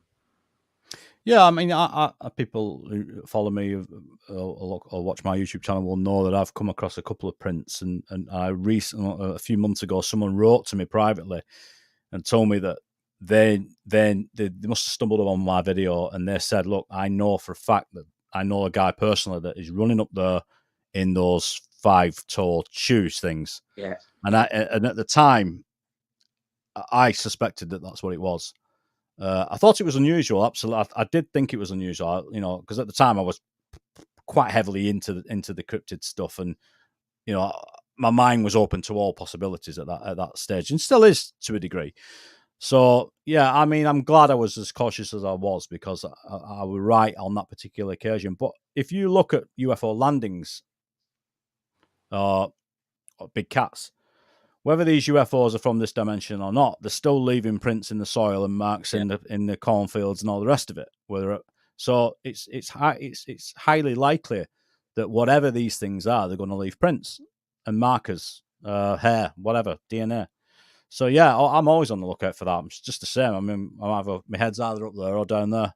Yeah, It's and I'm fascinated by it all. Like, even if I don't believe something, it still blows my mind that it could be. Like, I can't say 100% that it's not, and that to me keeps me moving forward and investigating these things, because I would never fully rule anything out unless it's a case like what you've just mentioned there, Chris, where you see the guy run past you wearing the 5. Do you know what I mean? But yeah, it is really fascinating. Yeah, absolutely. So at the moment, you're on the YouTube channel now. You're currently, I know you're heavily into your bushcrafting, aren't you? Yeah. And you have sort of incorporated, and I think you've always done this to a degree, haven't you? You've always incorporated the bushcraft with the unusual and paranormal investigations that you go on. I know you did a little bit of what's it called, where they go into deserted locations, Like urbexing. Yeah, urban exploring. You delved into that. I thought they were really good videos, actually. You delved into that, but that in itself can be a bit ropey as well. So what you currently up to in the location where your shelter is at the moment? Yeah, with the channel now, I'm just strictly niching down onto the unexplained, weird phenomena, out there exploring type videos, because YouTube seems to respond better to those types of videos. If you're bouncing around doing urbexing 1 week and then something else the next week, it has a negative effect. So my videos from now on will always be me just out on the North Yorkshire moors or somewhere else that's got a ton of reports coming from it, exploring, camping out, and just trying to make sense of some of this strange stuff that's happening. That's what my channel now, moving forward, is going to be all about. Yeah, I think so. The last video I watched with yours, you were taking some equipment up there. So Yeah. are you monitoring that environment for paranormal activity? Yeah, and it's like I said, Chris, in that video, it's very difficult because you can take an EMF reader with you, and it's weird because EMFs instinctively, in my mind, say paranormal. And it's again the same with like Ouija boards is paranormal, and it's more towards paranormal than it is UFOs. But we don't know how these different entities, Bigfoots, extraterrestrials, ghosts, we don't know how they interact or why they interact. So I just think by taking everything, or as much as I can, and whether it's for paranormal or UFOs or whatever it may be, just going with the flow and seeing what comes of it. Because again, how do you track down a UFO? Like, how do you communicate with the UFO or goad them in? How do you do that with the paranormal, ghosts? And it's just so difficult. We don't know enough about these things. So what I do, like you just said, Chris, I take everything really, or as much as I can, and I ask questions openly. If there is anything here, and you want to make your presence known, please come forward. Now, I'm not specifically talking about a ghost. I could be equally talking about an extraterrestrial or an interdimensional being. But yeah, that's just how I operate. Like, take everything up there, ask the questions, do the C5 meditation stuff, and just try to cast the net as wide as I can, and hopefully something, anything, will come forward. So what? Yeah, well, the next question was going to be. So what is it that you? Because look, I'm not just asking you this, because I often ask myself this when people will prompt me and make me think about something that I haven't even considered. And what is it that you're hoping to achieve? I mean, what is the dream occurrence? What is it that you're hoping to experience? For the videos, For the videos on for yourself, because I think there's two things there, isn't there? Yeah. When you'll be the same as me, when you get into this YouTube, I think you go through a little bit of it's a bit like a roller coaster at first. You're not sure why you're doing it. Is it for the audience? Is it for yourself? I'm running out of content. What am I going to do? Let's keep it fresh. The YouTube algorithm starts, as you said, the algorithm that YouTube puts in starts putting your ratings down. So you do have to change your content. It might be pushing you in directions that you don't want to go down. Right, yeah. And down roads that you don't necessarily want to go down. But we all have to somehow try and navigate YouTube's strange algorithms. And nobody really knows how often they change it and when they change it and how to navigate it. I mean, if you're talking about a load of fluff and you're into a lot of nonsense, that seems to be what YouTube wants people to talk about these days. But hopefully, with these latest revelations, it will start pushing our content a little bit more. I mean, I'm not bothered. Look, I'm the same as you. I had a YouTube channel when I had 2 subscribers. It makes no odds to me. I mean, I love the fact that people watch us, and I love what I do, and I always watch everyone. If anyone in this chat, and thank you all for being in here tonight, and thank you very much, Lee Roscoe, for yet another donation. You're gonna have to stop doing it. Uh, it's I always encourage people to do it, and if anyone in here has got a YouTube channel, and I'm more than happy to subscribe to it and to watch the content. So, what would you love to experience for yourself then, channel aside? Personally, for the videos, I would like to document something that is repeatable. Some kind of phenomena, whether it be communication, a light appears in the sky at a certain time of night on a certain day, whatever it may be. I'm not sure what it is, but as long as it's repeatable, and I can't explain what that is, that'd suit me. Something that would spark curiosity, get people talking, and we're all baffled by what this is, but it's happening all the time when I do a certain something. And it's very hard for me to put the words to what I'm saying because I don't know how to do it. I haven't done this yet. But if I could replicate something and make something happen or see something in a certain place at a certain time, that's what I'm after. Something that's repeatable. Yeah, me too. I mean, I'm after. We're really after evidence, I suppose. That's right. Exactly that. Because, yeah. And look, I love this subject, but there is a part of me. There's still a very 1% of me doubts it because I've never really witnessed it, and I think that's the reason I don't want to do it for the channel. I want to see it and I want to witness it and for myself. If I happen to have a camera in my hand and I can get it on camera, I will do.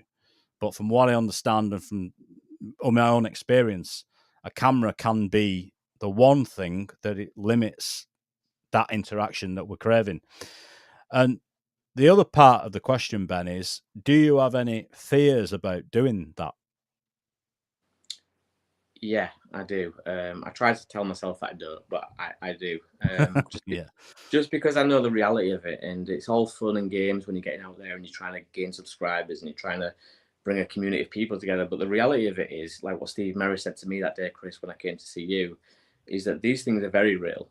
It's not a joke, it's not a game, and people do have their lives changed. And Steve's mentioned to me that day that he's had things follow him home or attach themselves to him.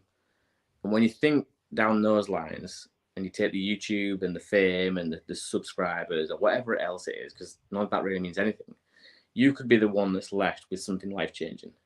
Yeah. And you may never want to get out there ever again. Like something could happen to me, and I say this all the time on my videos.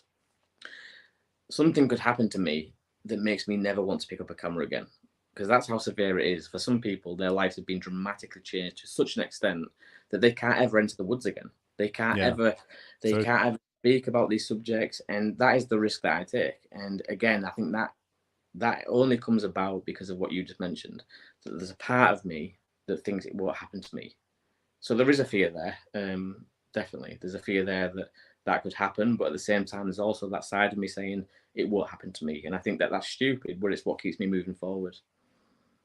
Yeah, and you have to move forward, and I think sometimes in this subject, you can find yourself not short of ideas, but sometimes short of motivation, can't you? Because it is such a 1 in a million sort of business, this, if you want to call it a business, or an interest. For us, it's more of an interest than a business. The chances of it happening are so slim that when you've been out for, I'm probably like you, I go through little patterns of huge interest and then I'll be busy at work and then I'll lull. And that's sort of the way that this goes with a lot of people, because life gets in the way, family and friends and all the rest of that stuff. And it's hard to keep motivated when you're getting zero, you're getting nothing. And unfortunately, there are people out there that are willing to share their accounts and stories, and even sometimes the research areas, and they'll say, "Look, come down and come here," and in the hope that you can actually film something and see something. So, yeah, it's it's an interesting subject, this, isn't it? But equally fascinating and frustrating at the same time. So, as we talked about at the beginning of the show, the last time we met was at Cannock Chase, and we were doing a 3-night investigation in there. And on that first occasion, the first evening when we rode up to Cannock Chase, had you been before? No, never before. That was the first time. That was your first time there. First so time. As you said, it was sort of like the scene was set, wasn't it? The first night. It was brilliant. It was absolutely brilliant. For anyone who hasn't been, that there is a German war cemetery. In fact, there are two There's a very small one that's at the front. It's quite probably what, I don't know, maybe what, 50 meters long, square, something like that. Maybe a few hundred graves in it, maybe a couple of hundred graves. Beautifully kept. There's obviously a lot of respect there given for the soldiers, the German soldiers that are honoured there. But if you walk down deeper into the wood, then it really opens up into a huge cemetery, doesn't it? Yeah. And it's open access. It's a public place where people can go, and there's a lot of monuments in there that are very interesting to read. And we walked in there, and as you said, the low-lying mists there, everything's set. But the minute I walked in there, and it was my first time in that particular cemetery, the feeling I got was one of absolute calm. It was a really still night, wasn't it? Relatively warm. In fact, Mark Farnell that came with us wasn't even wearing a jacket that night. I was a bit disappointed, to be honest. Yeah. I had all the kit with us, the cameras, the thermal, infrared, all that business, and sadly that night nothing happened. But something did happen. Was it the third night? It was, yeah, that's right. Yeah, we didn't. Well, I didn't know it happened. I don't think any of us knew it had happened until you started looking back at the footage. So, can you explain to us how that came about? Yeah, just quickly though, Chris. Someone asked a question earlier about, do you think people are susceptible to these things? And maybe they are. Like, maybe I'm one of them. I don't know. But on the first night, Chris, if you remember, everybody was handed walkie-talkies, and mine was the only one that wouldn't work. It worked for a little bit, and then the battery was completely drained, even though Jerry had fully charged them. So that was the first thing that, out of everyone's walkie-talkie, mine was the first that just drained straight away. So I had no walkie-talkie to communicate with anyone. But yeah, like you were just saying, the third night we're all out, and we're walking through Cannock, and we'd been sat down prior to this, talking and sharing a few theories about what may be going on there and why. And it was on the way back out of the wood. There was a tree structure, funny enough, and again, as I just mentioned, I was documenting this, and Mark was holding his torch on the tree structure so I could film it. And that was all it was. That was all it was ever intended to be. We then walked on. None of us saw or heard anything. And it was a few weeks, wasn't it, Chris, when I got back, because I sat on the footage for a long time. Yeah. But I'm sat at home, and I'm thinking, right, maybe I should make a start on this footage now. So I started flicking through my phone at the footage, playing bits of video to see which ones I wanted to use and which ones I didn't. And I played one piece of footage, and I realised that something had moved from left to right in the shot past this tree break. So obviously, because it's on my phone, I'm holding it closer anyway. And I saw something, and I zoomed in, and there's these two red, I don't want to use the word glowing because it sounds like I'm trying to sell it, but they were very red eyes. Go on, Chris. Yeah, I'm going to get that image up now. Actually, one sec. It's vague, but remember, guys, this is from a nighttime shot on a phone, so it's a very small sensor, and you've cropped in probably, I don't know what, 500, 600, 700% perhaps. So that's, I don't know if you guys can see that with the compression in live YouTube stream anyway, but I don't know what to make of it, if I'm honest. Because I wouldn't have seen that, mate. I'll be honest, I would not have seen that. Well, I never saw it. This is the weird thing, is that me and Mark were both looking in that direction. It was no more than 10 meters away from us. He had the torch on full beam, and we still never saw it in real time. So that was weird to me. That was the first thing that I found weird. The second thing was, if you look at the foliage at the bottom of that tree break, if you was to step in that foliage there, it's past knee height, that. Oh, easily, yeah. Yeah, it's past knee height. And so you got to bear in mind that whatever this thing was that nobody saw or heard moved very quickly from left to right while keeping its eyes locked on us. And I don't know an animal that does that. Every animal I know, when you're moving from point A to point B, will look in the direction of travel. This thing didn't. It moved from left to right while still keeping its head fixated on us. So that was the first thing that I thought was weird. And then I thought, well, maybe it's a deer. So I Googled red eye shine on deers, and the majority of what I saw was all green, or amber. Nothing with red eyes. And again, I'm not trying to spin this. I'm not trying to sell it as something weird or wonderful, but there's a lot of question marks over what the hell this thing is, just because of those things. I mean, Yeah, no one so saw. just describe for anyone that's not seen that video, because is that video still on your channel? Yeah, it's still there. Yeah. So this thing came in, it's almost, I say flew. It came into the shot left to right. Is that right? That's right. Yeah. And It came. quickly as well. So like I said, Mark stood to my right. He's got his torch held on the tree structure, and I'm just stood there filming the tree structure. And obviously, no one saw or heard anything. If something was running through there, a deer especially. I mean, I've been out loads of times on the moors, and I've seen deers and heard deers coming through the brush. If there's one thing that deers are, it's elegant when they're trying to get away. They'll just tear through brushes and jump through anything to get away. They're not quiet. Well, no one heard a thing, and that tree there that you're looking at is only about 10 meters maximum away from us. So I don't know what it was, but whatever it was, it moved very, very quietly, almost silent, complete. And it moved from point A to point B without looking at where it was going, without ever breaking a twig, and none of us saw it. It was just the most. I don't know what that is. I'd like to say deer, but again, like I said, I've seen deers. They're not quiet. Yeah, I'd agree with you. It's not a deer. Just one, the size just isn't there, and two, as you discussed the foliage earlier. Yeah. Now it's interesting. I've just seen a comment from Lee there saying that's not a torch beam. No, well, Lee would say that because the torch that Lee Roscoe's got could probably burn a field down if you turned it on in at the right time of day. But yeah, I suspect that. I mean, do you not think it could have been an owl, perhaps? It could be an owl, but again, owls normally look in the direction of travel. Like they don't fly to another branch while looking off to the right or left. Yeah, I'll give you that. Yeah, okay, that's a fair point. And I did badger. I thought badger. I thought fox. I thought rabbit, but they're all discredited because the foliage is too high. If it was any of those smaller game animals, they'd be hidden completely. We would have never picked up anything. Yeah, so that foliage is not, as you said, that it's not even knee height. You're looking more like hip height.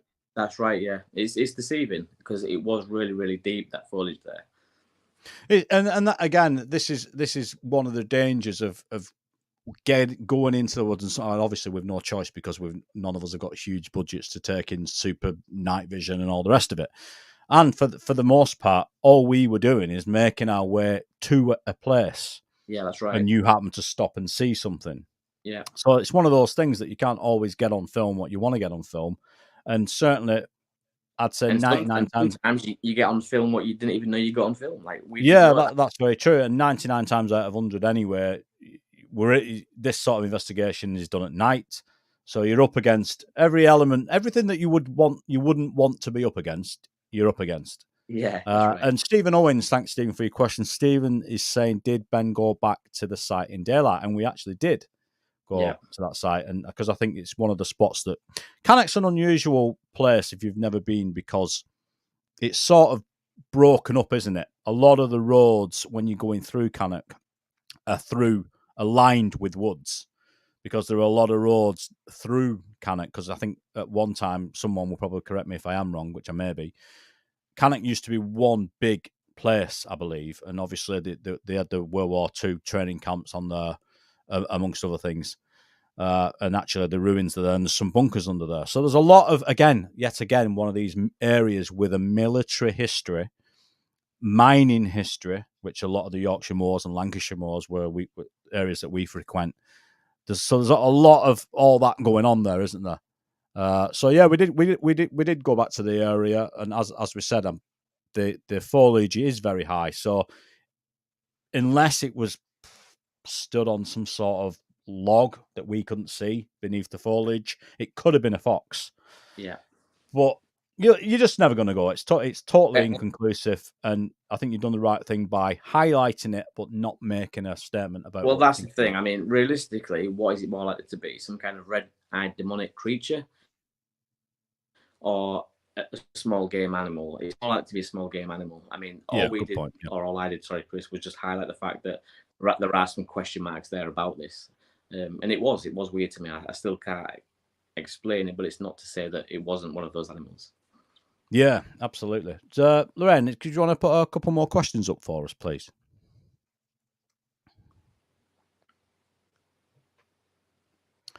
Chris, Ben, this is from Tino. Hi, mate. How you doing?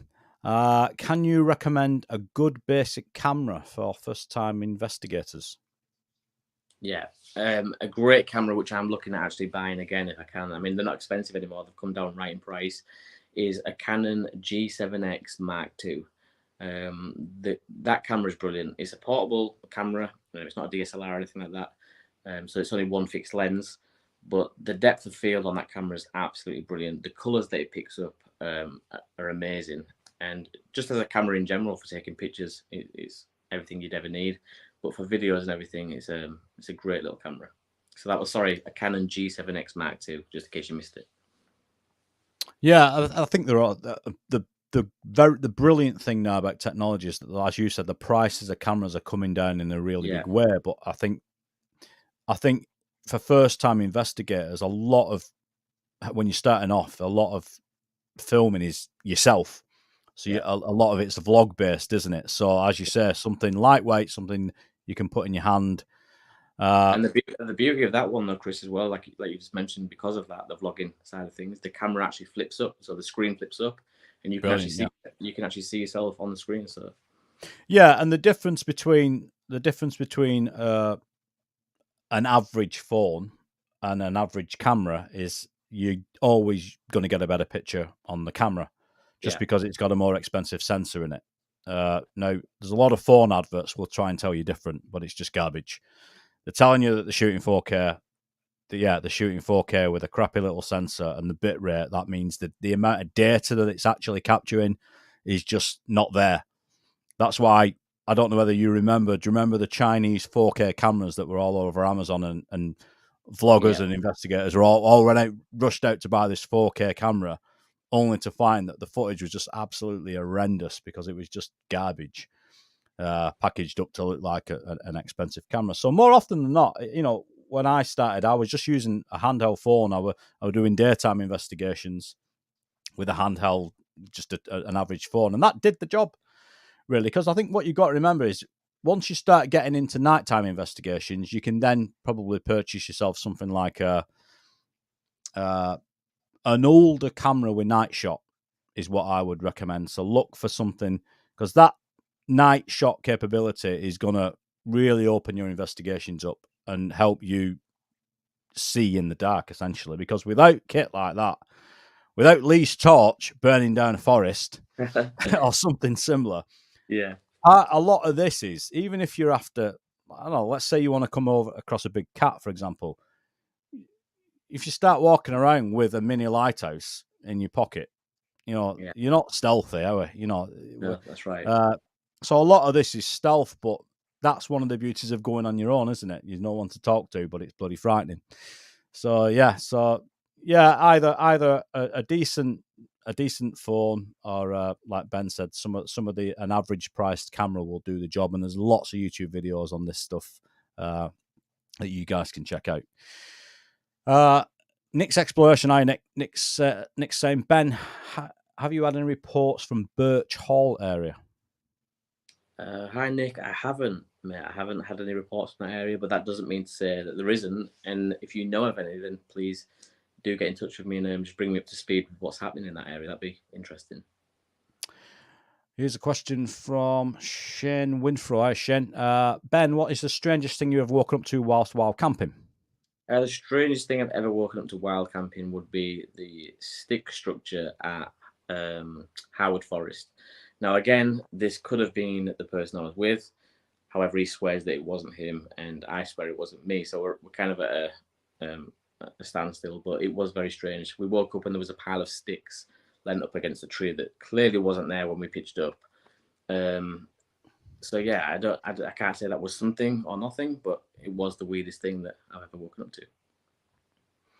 Yeah, I'm just trying to think what the strangest thing I've ever woken up to was. Probably Jerry is the strangest thing I've ever woken up to. Can I retract my answer? It's Jerry.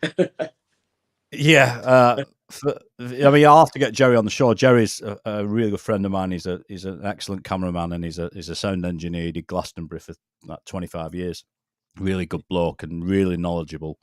But Brilliant guy. the first time Ben met Jerry, we rolled up to the house in Cannock. We rented this house in Cannock Chase, and we won't be renting it again. Let's just say that, because it was just awful. So we get into this house, and we Ben were first there, so he got the room downstairs. I went upstairs and quickly got a decent room, and Mark Farnell did the same. And Jerry arrived later.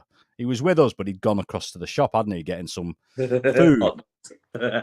Well, I wouldn't call it food, but he went across to get some food. And the first time Ben met Jerry was he was stood in the kitchen doorway with a cup of coffee, staring at it with a hot dog.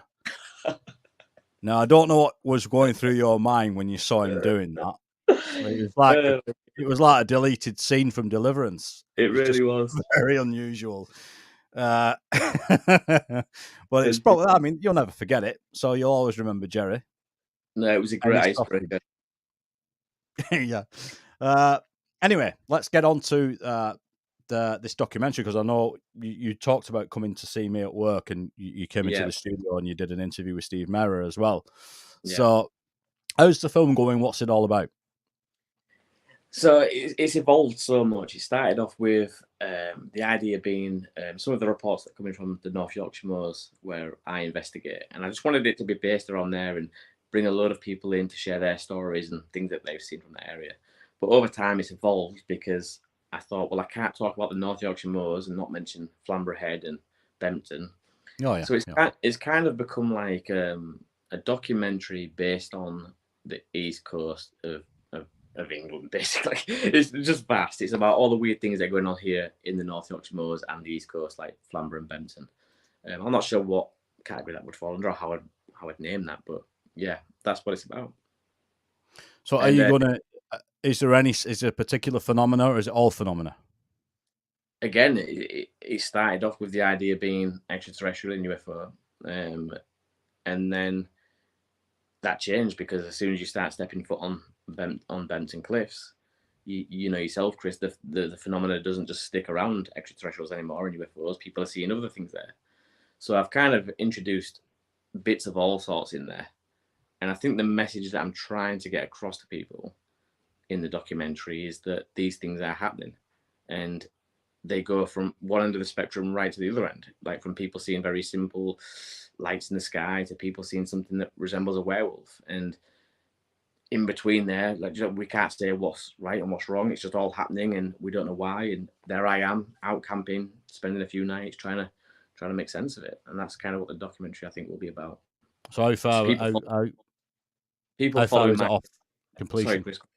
How far is it off completion, this film? I'm about over halfway now. I want to get done before October, and I know I should have put my foot down a lot quicker and moved faster with this documentary, but I want to get it right. There's been 2 times now where it's nearly been at completion, and then I've looked back on it and it's just not been where I want it to be. So for me, it's not about views or ratings or anything like that. It's about making something that I'll be happy with in 10 years from now. And yeah, so that won't happen. Just letting you know, that won't happen. Yeah, I know it will. But if I could get somewhere close to feeling happy with it, then yeah, I'd be happy with that. No, I think you're right. No, but I mean, the good thing is it's in some respects your first documentary that you're going to put out as a documentary. Yeah, might be better than it would be if you didn't have a YouTube channel, for example, because you're more than familiar with cameras. You're a photographer, so you know your way around the camera, you know your way around the subject. Yeah, you're out on the ground yourself. People can see you on your own in silly locations where you shouldn't be. Yeah. So there's a lot of things that you're doing right. So you've got all the ingredients. I still do need to come and speak to you about some things though, Chris, because there's a part that I'm stuck on. I won't go too much into detail, but it's a transition. I don't know how to go from one area where I'm at now, talking about such and such, and then how to bring it over to like Bempton and Flamborough. And I'm really struggling on that bit at the minute. So, I will come down and get your expertise on that and try and move it along. Well, it's not expertise. It's just a lot of the time, I think it's just a case of just be honest with your audience. That's what I try and do. I've always tried to do that. I think they respect you for it. I think just be honest with them and if you don't know how to get across to that area, just say you don't know. And a lot of these films and documentaries, they always take unexpected turns. I've often found when I've been stuck on something will crop up, or I will ask for advice, and sometimes it's just as simple as just traveling and filming it. Because I think people love to feel like they're sort of on that. That's why you've got so many subscribers, I think. Yeah. What have you got over 10,000 subscribers, I think, haven't you, for your channel now? Yeah, I think it's like 11 or something now, I think. 11,000. I mean, that's brilliant, really, for essentially people were talking about cameras earlier. You don't need any fancy kit or fancy gear. You just need the enthusiasm, a decent personality, and a bit of integrity, and just get it and just be approachable and friendly and a smiley face. It can go a long way. Particularly when you're taking sightings, man. I think you've said it. We went up to the Winter Hill, didn't we? I was showing you around that area. When was this? A year ago, was it? About a year ago. Yeah, about a year ago. Yeah, and it's amazing how just a smile and a short conversation with a complete and utter stranger, they can suddenly divulge a sighting to you. It might be a big cat sighting. It might be a ghost sighting. But it's certainly worth engaging in a conversation with anybody that you come across, if they will. So that's another piece of advice for people wanting to get into this stuff. Just talk to anybody and everybody. What they're going to say, no. So what? That's the next guy. See what happens. That's what I do now. And my wife talks more than me, so there's no danger there. It's like when you approached that woman in the shop at Winter Hill, and I said to you, didn't I, that you're braver than me because I don't do that yet. Like, hopefully with a bit more confidence I will do, but yeah. Well, I've since found out. I didn't know at the time. I've since found out off Lee Roscoe and Mick McLaren that she knew the guy that lived there previously, and something had happened there. Oh, really? Yeah. Something he'd seen something, and that place. I can't remember what. I don't. Before it used to be a dog kennels, that place, because it's a stunning house up there on. You're overseeing all of Manchester. Lovely location, and apparently Mick said that this guy had done some. I think he'd done some paintings in the house or something, representing what he'd seen. I might have that wrong. If Mick or Lee's listening to this, put it in the chat what actually happened. But I think this guy's got up in the middle of the night, I think, or his wife did, and witnessed something out of the window, and they moved out, I think, either the day after or within a few days, and never came back. Oh. So he's whatever, if that's a true story, and we don't know whether it is or whether it isn't, but I think it might be. Because it goes hand in hand with dozens and dozens of sightings up there. So the likelihood is that it's probably true. Yeah. I just ask them. Most people are pretty friendly, certainly in North. So just ask them. And they look at me, and I've usually got some sort of weird T-shirt on anyway. So they can tell by looking at the T-shirt that I'm into weird aliens or some description. We're on the last question now, and as it happens, we're almost time's up anyway. If there is any questions, Lorraine, left, just feel free to put them up. What's next, Ben? Here we got a question from Twitchy Curtains. I recognise that name. Have you heard any stories about Krakow in North Yorkshire? I don't know how you pronounce that. Do you know that place, Ben?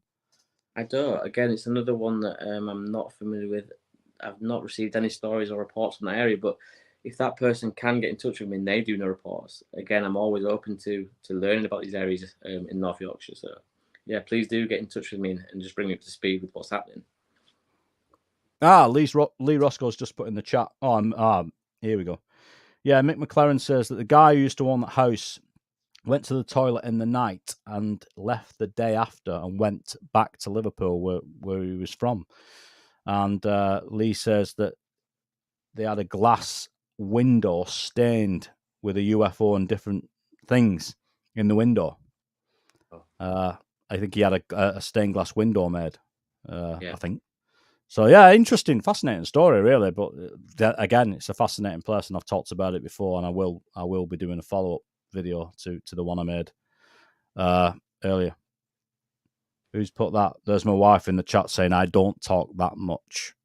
You do. Everybody knows you do. Anyway, so, yeah, back to your channel, mate. What's next for the 401 Files? I just want to keep growing, and not for any other reason than making the community of people bigger, because I think that the more people we can get involved, And the more people we can get talking about these different things and out there exploring, investigating is only a good thing. So for me, it's just I just want to grow and keep growing and meeting new people, learning new things. That's all I'm interested in. Yeah, me too. I will. I mean, obviously, at the moment, the last transmission is the primary content on this channel, but I do want to get back to documenting, just little trips out to the woods, research trips out to strange areas when I do get a chance to do that. So I'll be doing something similar myself. We're going to plan. Mark Farnell was in touch, and he's keen to get out there and do some filming, another research trip, possibly Rendlesham, I think it might be the next one. That'd be. Can you imagine what the footage would be like, Chris? It'd be absolutely amazing.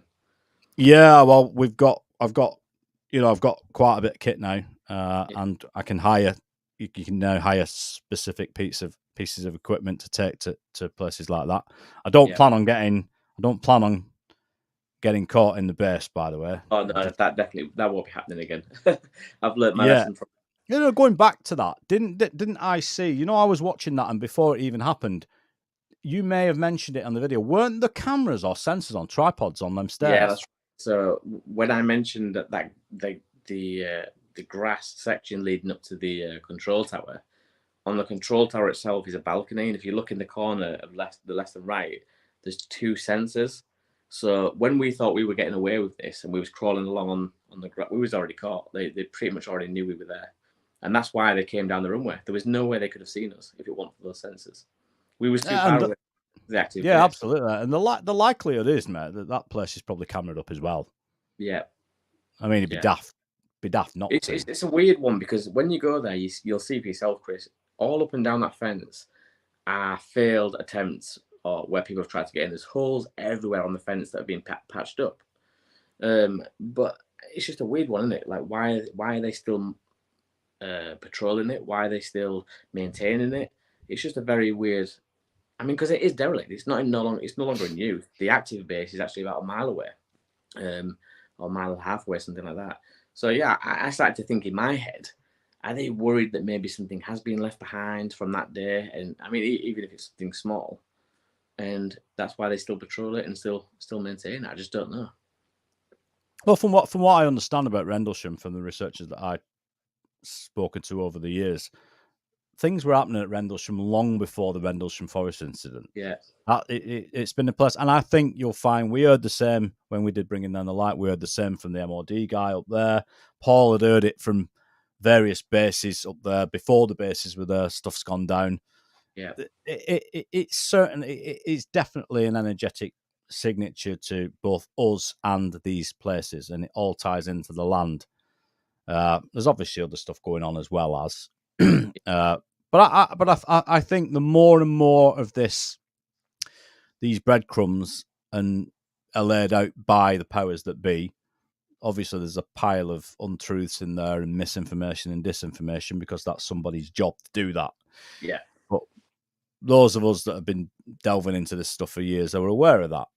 That's for the public's consumption. I think the guys that are laying these breadcrumbs out, some of them are absolutely legit, and many people have said to me, have asked me about Stephen Gray. I've talked briefly about Stephen Gray before, and Elizondo is another one that they ask about all the time.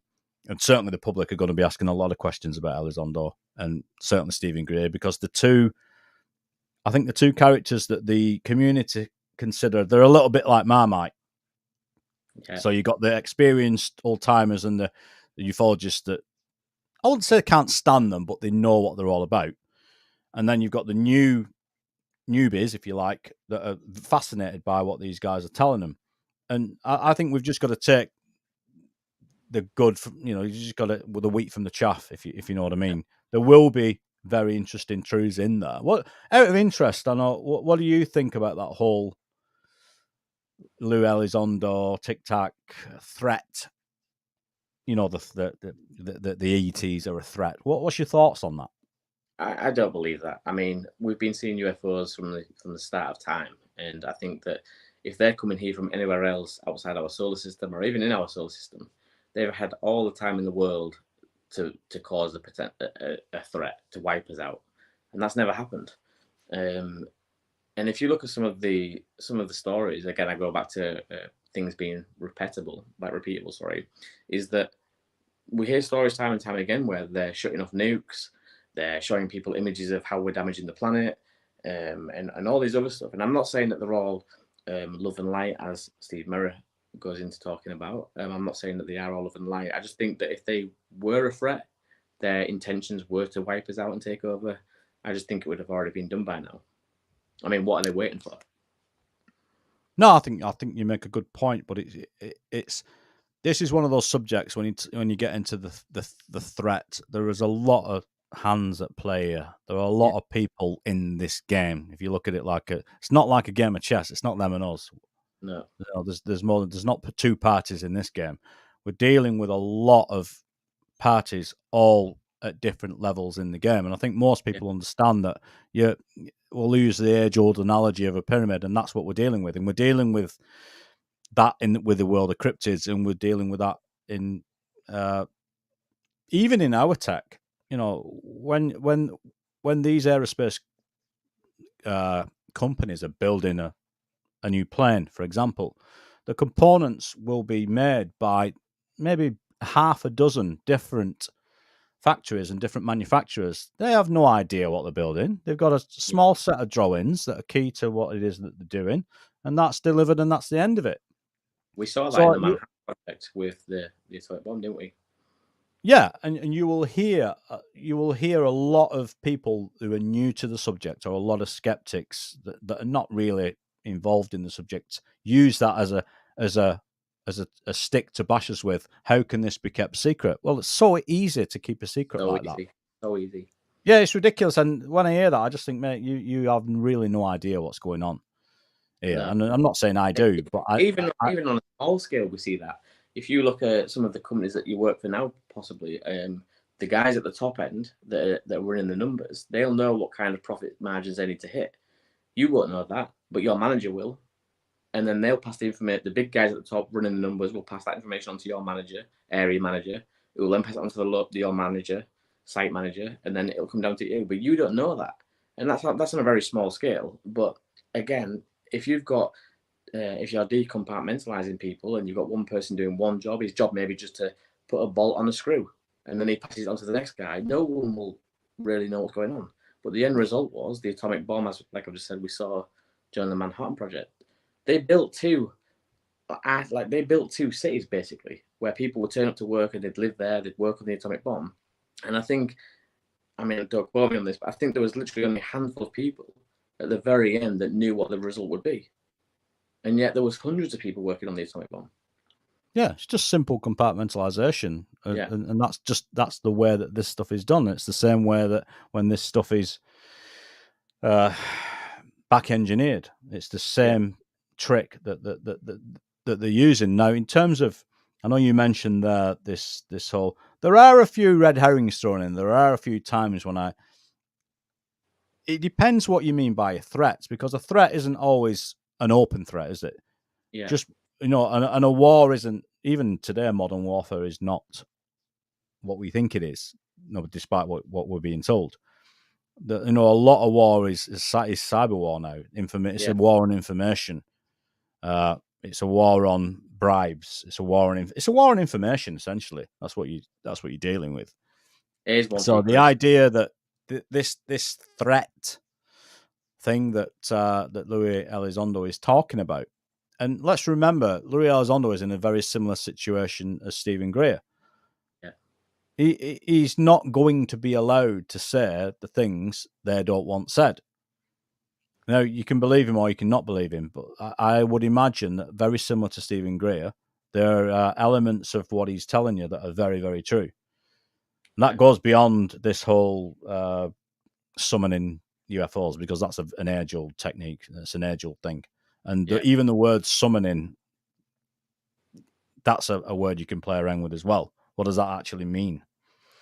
So there's summoning, and then there's creating, and then there's... What do you think, Chris, about, so not a threat then, let's just say they're not wanting to cause a direct threat, but what do you think of the idea that extraterrestrials are trying to interbreed with humans so that in the future and for future generations, it will be normal that extraterrestrials and hybrids coexist here on Earth. Do you know what I'm saying? So, like a lot of these UFO abduction cases, people say that they took sperm samples, they removed eggs, and what? And I'm just basically I'm throwing this out there. This isn't me saying this is what I believe, but what if these extraterrestrial beings are trying to slowly interbreed with humans so that they can coexist here on Earth, and then the future generations, say 100 years from now, will never batter an eyelid that they're living amongst hybrids, and it's just a normal everyday thing now because they've done it slowly and progressively over time. So maybe that's not a direct threat, but I don't know what I'm trying to say here. But you know, that's another good thing, a way of looking at this. No, I know what you mean. I think the whole hybrid ET hybridization programs that I've been researching that for a long time and with various researchers, primarily through the reptilian thing, which is a subject that not a lot of people will get into because it's the same. It's not just the same with the reptilian phenomena. The reptilian phenomena is, take the invasion of the body snatchers as an example. Yeah. They don't necessarily have to take your body, your physical body, and replace it. You know, when you let's look at demonic possession. The body is overtaken by an entity. That's basically what's happening. The person disappears.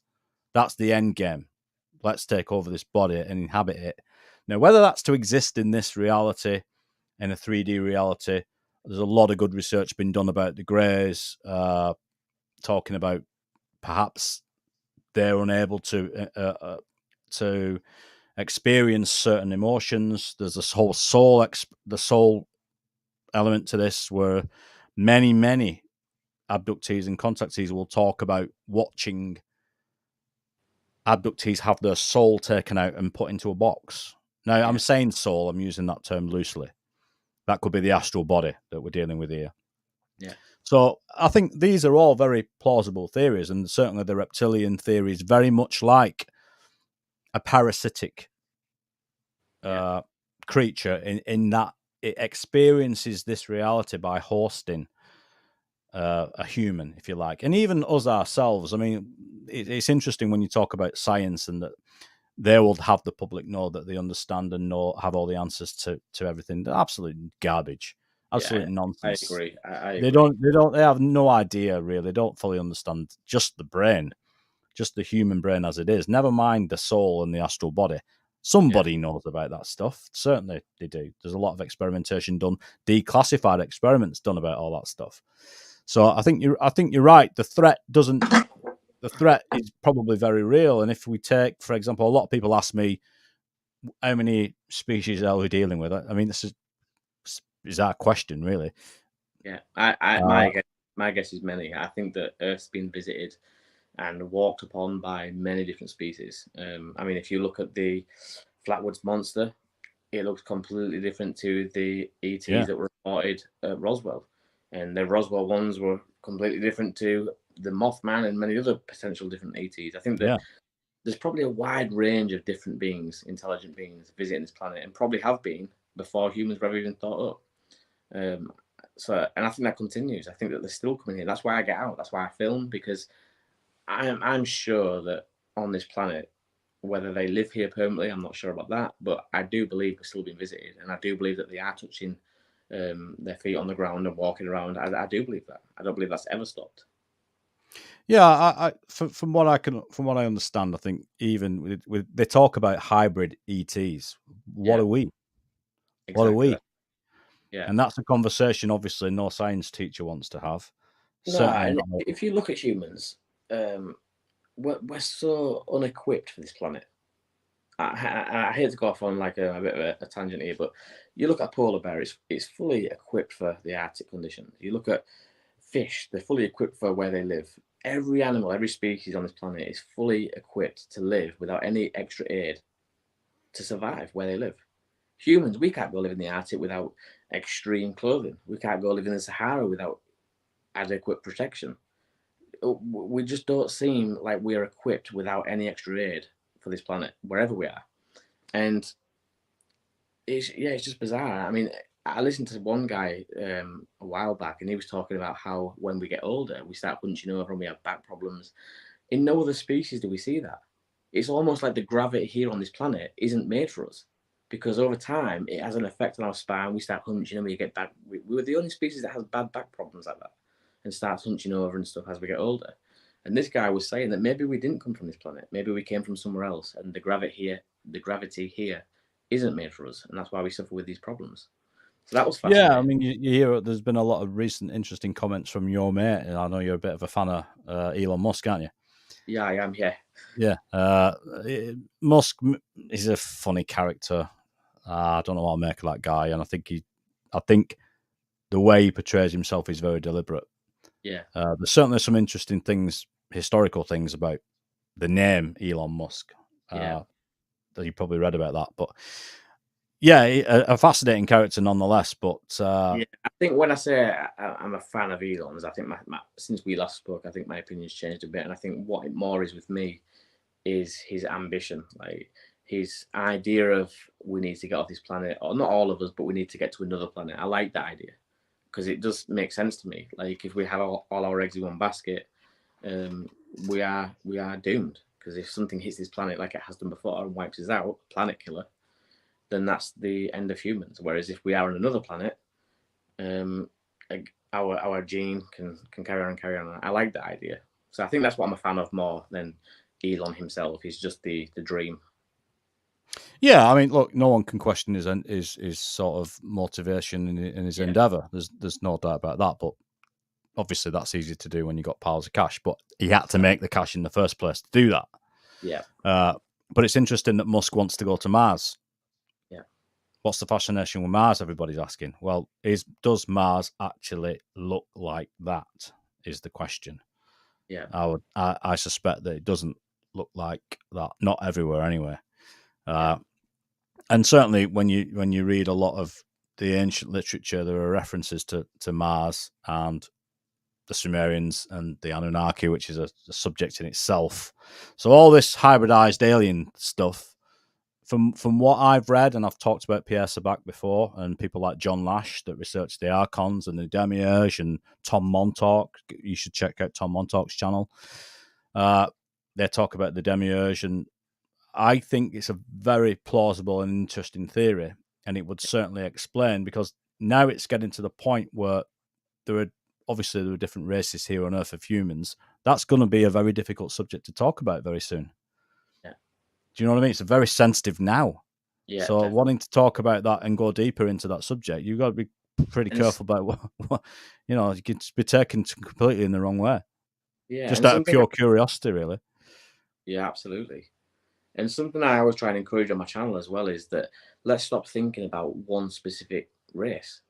Like when we just talked then about the hybridization of humans, people might just think that that's all there is going on, but that might just be with one specific race that's doing that. And there might be 10 other races that aren't doing that, and they're just coming here to visit, to study, to explore, and maybe they do want to start and take over. So yeah, I just think that we need to stop thinking about a specific race and start thinking multiple races, all with different agendas or with different reasons for being here. Because that is something that when I talk to people, I hear that a lot. They'll say things like, "Why do you think they're coming?" Well, like, do you mean they as in the reptilians or the Greys or the Anunnaki or the do you know what I mean? There's so many different races coming to this planet and visiting. I think that's how we should look at this, not as just it's the Greys or it's just the reptilians. It's them and everything in between. Yeah, and it's made even more difficult what should be actually. The internet has made a lot of this research possible, but we're still sort of firewalled from places like China, for example. Yeah, who's a fascinating culture in itself and has a lot of, I would imagine, a wealth of knowledge on this topic, from everything from the ancient aliens topic, which I'm into as well, to ufology, to the discovery of pyramids and ancient structures and different languages, and you name it. I mean, there's such, as we've said before, there's such an effort being made to keep even the simplest things away from public consumption. Certainly in the youth of today that are being taught I mean, how can they still be teaching in school the same things I was learning about 40 years ago? I mean, how is that even happening? I know. I mean, it's ridiculous. Yeah. It is ridiculous. It really is. Yeah, but there you go. That's one of the things, and we probably shouldn't get into that. But anyway, right. Well, I'm going to bring the show to a close now, mate. So thank you very much for coming on. No, thank you, Chris. It's been an absolute pleasure. Yeah, and we'll definitely meet up, and we'll have you back on, because we'll when you release the documentary, we'll get you back on, and we'll show some clips from it, and we'll talk about it and do a show about it. Yeah, absolutely. And to everybody that's watched tonight, we had quite a lot in tonight, and so you're doing something right, mate. So thanks to everybody that have watched, and if you've shared this and you've liked it, amazing. Thank you very much for that. I appreciate that. And although this is only show 8, we'll soon be into double figures, and then we'll soon be into triple figures. Honest, right? Thank you everybody for tonight. Thank you, Lorraine, for moderating tonight. You've been very quiet, and I'll see you guys soon. Thank you very much. Bye bye.